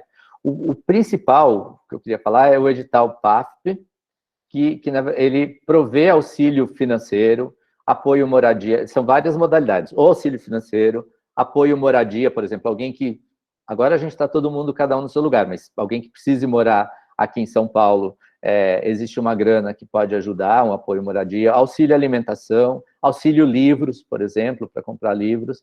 Esses auxílios, eles são decididos com base numa análise socioeconômica, né? Por que eu estou... E assim, o que é importante vocês saberem disso? Que o edital, ele fecha depois de amanhã. Então, assim, não é culpa minha, desculpem, essas coisas bem lá da administração central, mas para os alunos ingressantes na FUVEST, o edital PAFP, eu vou colocar aqui a sigla, vocês podem procurar lá no Jupyter, tem uma aba só dele para vocês, tem tudo explicadinho, o que vocês precisam para fazer, todos os documentos, tudo certinho. Eu estou muito preocupado, na verdade, vocês ainda têm mais 2 dias. Eu vou fazer essa fala para o noturno só na quarta-feira, à noite, né, quando o edital já estiver encerrando. Então, peço que, se vocês conhecerem pessoas do noturno, por favor, divulguem, porque é muito importante para as pessoas que precisarem ter acesso a essas possibilidades, né? Existem outras coisas... Acho que tem várias deles do noturno aqui também, a gente chamou os 2 turnos para participar. Então, acho perfeito. que tem bastante gente que já está sabendo. Perfeito. Outra questão com relação à passe escolar, eu não sei se a comissão de formatura, não, a comissão eu já estou pensando em vocês daqui 4 anos, a formação de recepção, vocês fizeram alguma coisa, se vocês vão explicar para eles alguma coisa com relação à passe escolar, tal, quer que eu fale agora? Matheus, Luísa? Então, Olha, a gente tem uma aba sobre isso no manual, mas a gente propriamente dizer disso para eles, a gente ainda não teve um momento específico. Então, pessoal, só para vocês saberem, existe, então, a possibilidade de vocês pedirem passe escolar, isso para quando a gente tiver presencialmente. Então, isso é feito na SP Trans e na MTU, para quem depender de ônibus, metrô e trem. Vocês que têm que fazer o pedido, cada um tem que fazer esse pedido. Lá no Júpiter tem a explicação de como ele é feito, mas só estou avisando porque esse pedido ele tem que ser feito individualmente. Assim também o RUCARD, que é o cartão do RU, do restaurante universitário, por hora ele não está funcionando, por motivos óbvios. Na verdade, ele funciona, ele fornece marmitas para as pessoas que moram no CRUSP, mas depois que vocês estiverem presencialmente, eu espero que no segundo semestre a gente possa usar esse cartão, também é uma outra coisa que vocês devem prestar atenção.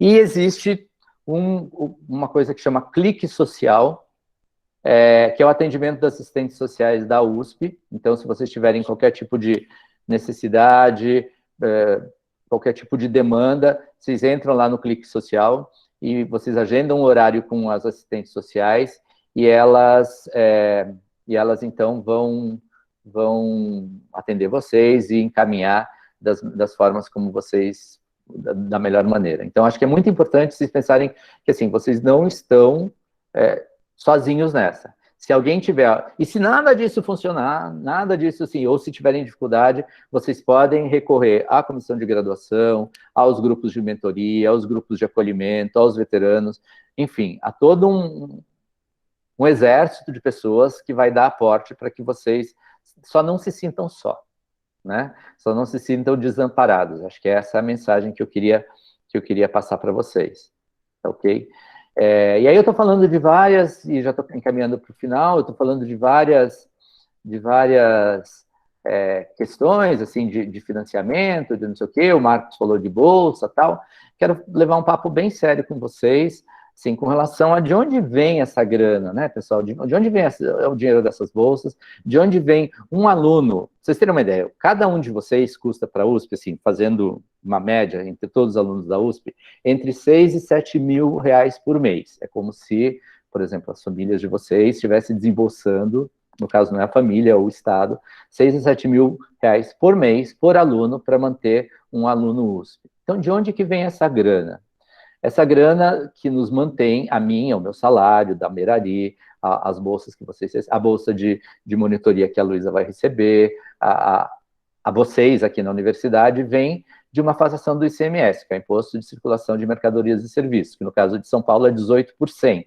Então, qualquer mercadoria e qualquer serviço que seja comprado, adquirido nesse estado, 18% vai para o ICMS, e uma parte desse ICMS vem para custear as universidades públicas e gratuitas. O que isso significa? Isso significa que quando eu, com o meu salário, o seu pai, com o salário dele, ou sua mãe, vai comprar qualquer produto, esses 18%, elas impactam de uma forma no meu salário. Que é diferente, por exemplo, de como esses 18% impactam, por exemplo, o salário das funcionárias da limpeza do IB, ou o salário dos motoristas dos ônibus e do metrô que levam vocês para a universidade. O impacto sobre o salário deles é muito maior do que sobre o meu. Isso significa que as pessoas socialmente e economicamente mais desprovidas são as que mais contribuem para que vocês estejam aqui. Então, isso, pessoal, não é demagogia, isso é uma responsabilidade social imensa que todos nós, eu como professor, vocês como alunos, temos com relação a essas pessoas que financiam a nossa vida na universidade. Vamos pensar que para uma imensa maioria dessas pessoas, elas não têm sequer a possibilidade de sonhar que os seus filhos ocupem a vaga que hoje vocês estão ocupando. Então, pessoal, assim, eu queria falar, assim, trazer isso no primeiro dia, porque é uma fala muito séria, eu acho muito sério o compromisso que vocês têm com relação à formação de vocês. Vocês vão ver que não vai ter ninguém pegando no pé de vocês, fulano, você não prestou atenção na aula, fulano, não vai ter bedel, não vai ter assim, a responsabilidade, ela não é dada por nós, ela é dada pela sociedade, pela responsabilidade social que recai sobre cada um de vocês na decisão entre assistir ou não a sua aula, logar e não assistir, como vocês vão ver a sua própria formação. E ela não termina também no seu período de formação, mas em como vocês vão devolver isso para a sociedade depois de formados. Essa sociedade que sustentou vocês durante 4 anos e, sobretudo, essas classes menos favorecidas que contribuíram mais com a formação de vocês. E só assim que a gente vai ser capaz de construir uma sociedade mais igualitária, menos desfavorecida. Só assim, pessoal, assim, quando as pessoas que tiverem noção dos seus privilégios poderem, de alguma forma, contribuir para que esses privilégios eles sejam democratizados. Então, a gente tem, sim, uma responsabilidade que é social, que é moral, que é ética, com relação a tudo isso. E aí, nesse contexto, vem o último e principal recado, que eu lembro, Marcos, você, na faculdade é diferente do que vocês viviam. Eu vou falar isso para vocês no primeiro dia de aula, vou detalhar isso lá em Fauna Flora. Mas é importante que vocês saibam que agora o protagonismo não é do professor, não é da família, o protagonismo é de vocês, né? Vocês são protagonistas da sua formação. E eu vou dar um exemplo muito claro sobre isso, né? Olha, vocês vão ter aula durante 4 anos, com os mesmos professores, vão ver os mesmos slides, das mesmas matérias, vão ter acesso aos mesmos livros, da mesma biblioteca, todo mundo igual. Só que depois de 4 anos, alguns de vocês vão sair biólogos brilhantes e alguns de vocês vão sair biólogos medíocres. É assim que funciona, tem funcionado assim, não é diferente. Então, se tudo desse lado foi igual, assim, significa que talvez a diferença não esteja do lado de cá, talvez a diferença esteja do outro lado, do quanto cada um investiu na sua própria formação e em fazer valer o quanto você próprio suou para estar aqui dentro e o quanto a sociedade investiu para te manter aqui dentro, né? Então, queria que vocês prestassem atenção nisso e assim, com esse entusiasmo, assim, é um papo sério, mas eu não queria que vocês perdessem entusiasmo. Gente, a gente é o profissional que trabalha com a matéria mais preciosa e mais importante que existe nesse planeta, que é a vida nas suas mais diferentes expressões. A vida que se expressa num processo lá no DNA, até numa cadeia de todo um bioma. E a gente, como biólogo, é o profissional que é capaz de fazer essa decodificação, essa leitura e explicar isso para o mundo e trabalhar isso de uma forma.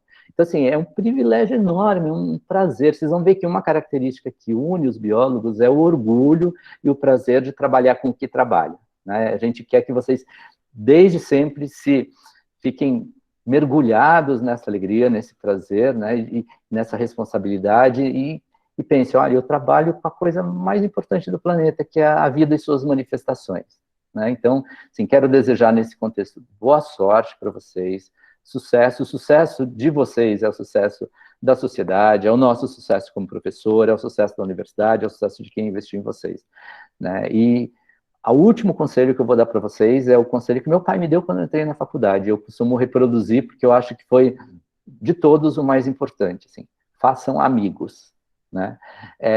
Acho que talvez seja, não é a última, mas talvez a última grande oportunidade de vocês conhecerem tanta gente diferente, tanta gente interessante, tanta gente diversa do que vocês conheceram até agora, mas que ao mesmo tempo tem um interesse comum.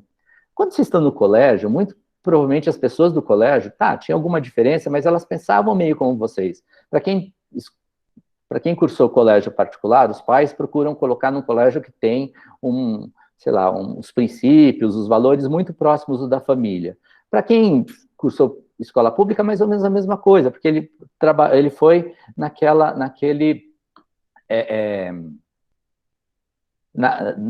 escola que estava próximo de onde a família mora, né? Então, acho que é muito importante vocês se darem conta que agora não, agora vocês estão assim, tem gente do Nordeste, do Norte, do Sul, do Sudeste, do Centro-Oeste, tem gente pobre, tem gente rica, tem gente que conhece a Europa, tem gente que não conhece para além do seu bairro. Isso é diversidade, né? E em biologia, a diversidade, em qualquer nível, ela é sempre boa, ela é sempre bem-vinda. Então, assim, façam amigos, né? São essas pessoas que vocês vão levar para o resto da vida. Bem-vindos, desejamos, a Merari e eu, assim, uma estadia linda para vocês aqui na biologia e, sim, sucesso, né? É o que a gente pode desejar para vocês. Muito obrigado, pessoal. Então, você vai querer falar alguma coisa, Merari? Ou Não, pode abrir para as perguntas. O faço Paulo das foi palavras, tão... Luciana, as suas. O Paulo foi muito abrangente, muito feliz na colocação. Certo, então podem mandar pergunta no chat, abrir o microfone para falar. Eu vou trazer a pergunta lá de trás do João, eu não esqueci. Vou perguntar aqui. A pergunta dele foi: para além do projeto de iniciação científica, como funciona esquematicamente os estágios?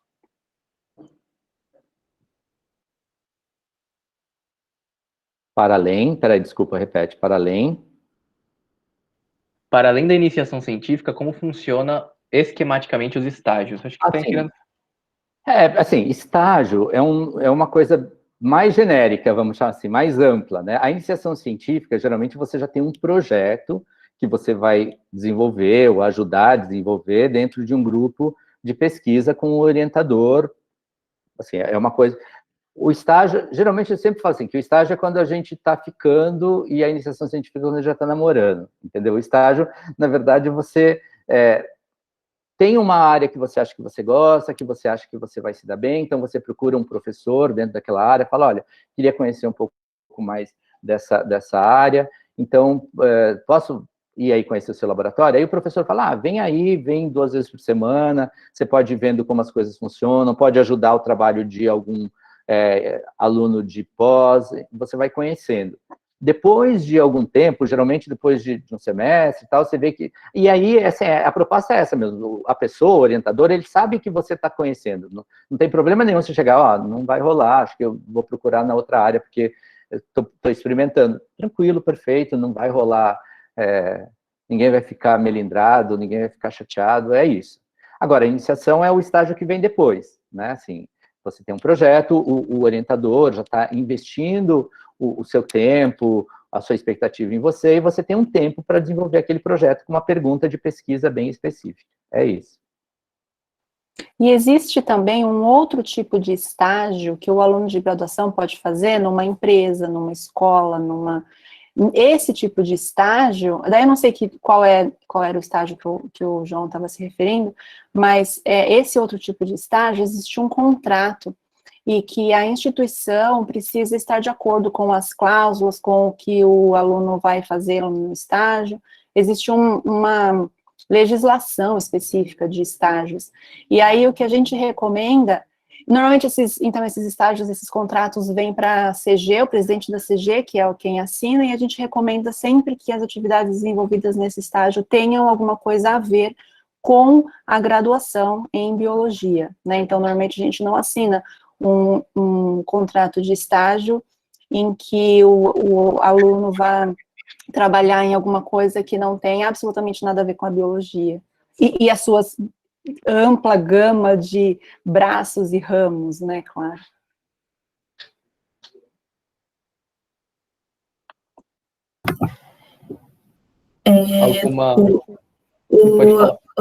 O Davi, ou David, ele perguntou sobre os editais. Os editais desses programas saem de quanto em quanto tempo?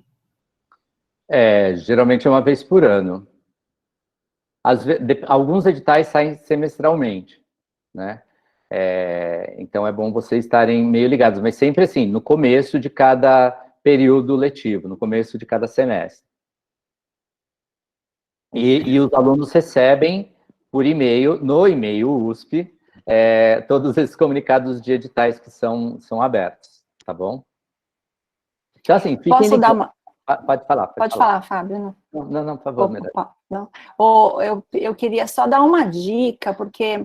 Além desses editais que o Paulo comentou, tem uma plataforma chamada Mundus, nos sistemas USP, e é de internacionalização, basicamente. Então, os editais, tem vários editais lá também que saem com periodicidade variada, tem editais que ao longo do ano inteiro. E aí a dica que eu dou para vocês é que se vocês estiverem interessados em fazer internacionalização em algum momento na graduação, que tenham sempre o passaporte válido, né, e o TOEFL. O TOEFL não, pode ser, depende do lugar, né, que você vai, mas o exame de proficiência é válido, porque normalmente esses editais de internacionalização, eles abrem e fecham muito rapidamente. Alguma coisa assim em torno de 2 meses. Então, não dá tempo de preparar. Então, é só uma dica, se tiver interessado em internacionalização, o que eu super recomendo, é que tenham sempre os documentos prontos, porque se não der para aplicar para um edital, logo vai sair outro e vocês conseguem aplicar para outros editais. Acho que respondeu. Tem mais uma pergunta aqui. Podem explicar um pouco sobre a questão dos créditos? Então, pessoal, o crédito para usar uma linguagem do momento, são as estalecas da graduação, entendeu? É a forma como a gente contabiliza as horas de atividade de vocês, né? Então, existem basicamente duas categorias de crédito, os créditos aula e os créditos trabalho.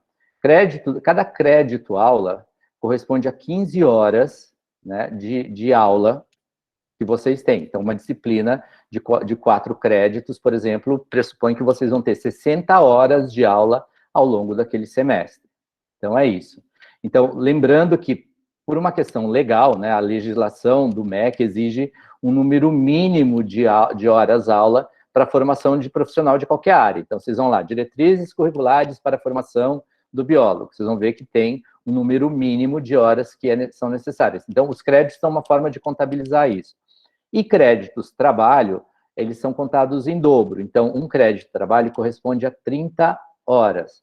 Isso significa, quando você vê uma disciplina com créditos aula e crédito trabalho, o crédito trabalho, ele corresponde às atividades extra-aula, extra-classe, que o aluno vai desenvolver. Então, uma disciplina que tenha, por exemplo, vou dar o exemplo da minha, Fauna, Flora e Ambiente. A gente tem lá um crédito trabalho. Isso significa que vocês vão, ao longo do semestre, 2 créditos trabalhos, desenvolver 60 horas, para além do que a disciplina tem dentro de sala de aula, em atividades, por exemplo, né? Se tem um crédito, então, um crédito aula 15 horas, um crédito trabalho 30 horas.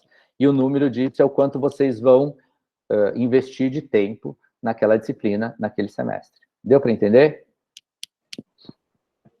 Bom, acredito que tenha dado sim, Paulo. Qualquer coisa pode me mandar no chat e abrir o microfone. E aí tem essas duas perguntas do Lugis e Luísa. Eu acho melhor vocês deixarem para amanhã. Amanhã vai ter vocês vão ter uma palestra com a Alcane, que são os responsáveis, meio que para essa parte de intercâmbio, essas coisas vão poder responder melhor para vocês. E aí acho que podemos fazer mais a última pergunta aqui, que é da Milena, que eu participo de um grupo de estudos fora da USP. Queria saber se posso usar como usar essas horas para créditos. Então, existe agora uma figura, né?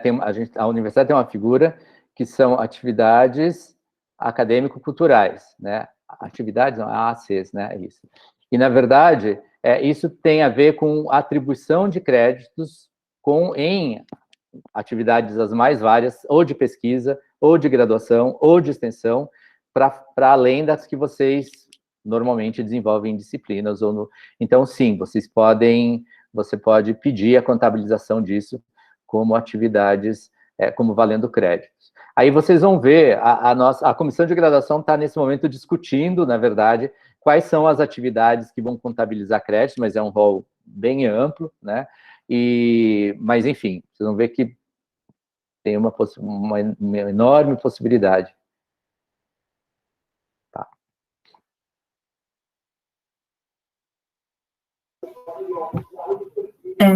Tem mais algumas perguntinhas que acho que dá para responder rápido nesses últimos 6 minutos que faltam. Temos aqui... Você pode ler. Eu ia ler uma ali de cima ali da Letícia, que ela mandou lá em cima. As disciplinas optativas estão disponíveis já no primeiro semestre? Então, na verdade, assim, as disciplinas, provavelmente vocês não vão ter tempo de fazer disciplinas no primeiro semestre. O problema é um problema de física, assim, de ocupar o mesmo tempo. Então, disponibilidade, ela existe, mas possibilidade, provavelmente não, porque vocês não vão ter condições de se matricular em disciplinas, porque o sistema não aceita sobreposição de horários, né? Então, essa é uma questão. A segunda questão é que vocês vão ver que o Júpiter, ele calcula aquilo que é chamado de semestre ideal para dar prioridade para as pessoas que pedem ingresso nas disciplinas. Então, se é uma disciplina bastante procurada e você não tiver no seu semestre ideal para cursá-la, muito provavelmente você vai para o final da fila de prioridades e você não vai conseguir vaga. E as optativas, elas dependem muito do número de vagas que cada professor disponibiliza.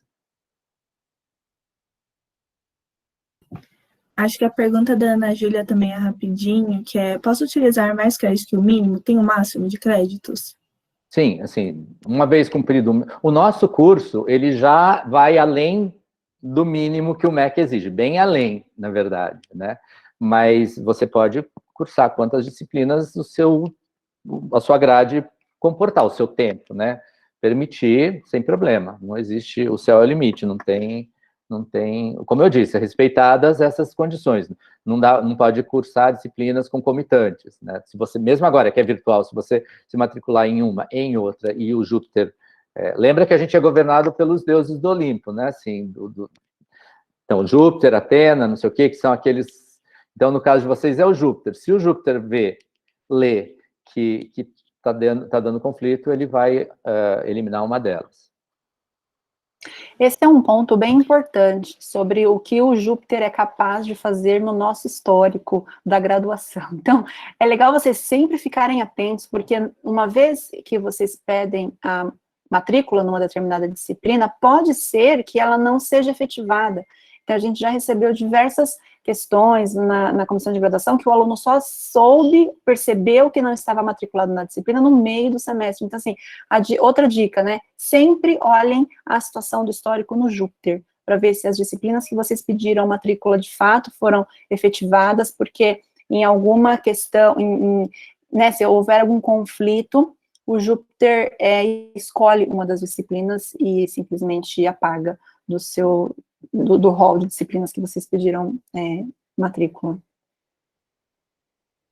Rodrigo, a gente está com... Posso te cortar um minutinho? É que tem uma pergunta que eu achei importante aqui do Rodrigo sobre... Eu ia falar dele. Desculpa, Jade, era essa? Ah, tá. É que, sim, a gente está fazendo todo... Porque, na verdade, não é só de vocês, mas tem todo o ano passado que a gente tem um contingente enorme de atividades práticas que elas deixaram de ocorrer por conta da pandemia, né? Então, a gente agora vai quebrar a cabeça lá na CG para ver como que vão ser feitas essas reposições, as atividades práticas que foram perdidas para os alunos ingressantes em 2020 e para vocês ingressantes em 2021. Essas são imprescindíveis, a gente não consegue conceber a formação de um biólogo sem atividades práticas, né? Então, a gente está junto nessa. Boa. Então, as perguntas de intercâmbio aí deixa para amanhã para o Crane, né? A Cora e o Guilherme estão com a mão levantada, não sei se é pergunta, mas pode mandar no chat, sei lá. E vamos tirar uma fotinho? Isso, todo mundo abre a câmera, vamos tirar uma fotinho, gente. Sem querer, Guilherme também foi sem querer, mãozinha levantada. Gente, eu não quero Deixa eu me ajeitar aqui, gente, calma aí. Eu não quero atrasar a aula do Mariano. Isso, vamos tirar uma foto. Vocês vão ter o privilégio enorme de ter uma aula com José Mariano Amabis, assim, depois vocês me contam, né? Mas eu quero, assim, só fazer uma pontuação. Ele, durante a minha graduação, e da importância das ações de inclusão que a gente vive.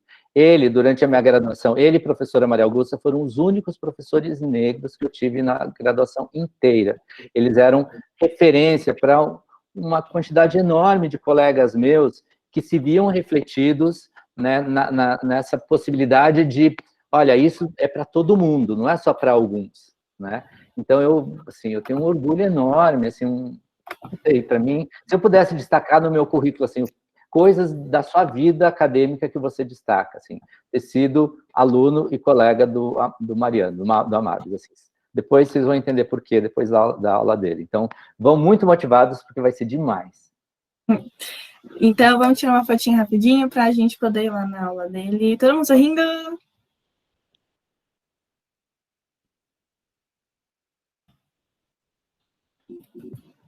Deu certo. É isso, galera. Muito obrigada. E Aí, o link, gente, já podem entrar lá. Gente, a gente vai se ver aí pela vida. Merari, obrigado beleza. pela companhia. Uma honra. Obrigada, gente. tchau, gente. Tchau, obrigada. Bem-vindo. Vamos lá Valeu. pra aula. Tchau. Matheus, onde que vai dar aula? YouTube. Vai ser no YouTube. Eu vou te mandar, eu posso mandar, mandar por e-mail o link para você ir para. Tá no chat o Merari. link do YouTube.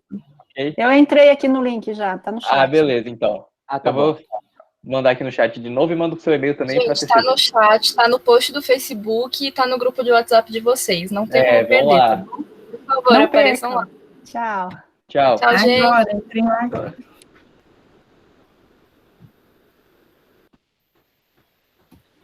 Ai, gente, para de gravar. A verdade.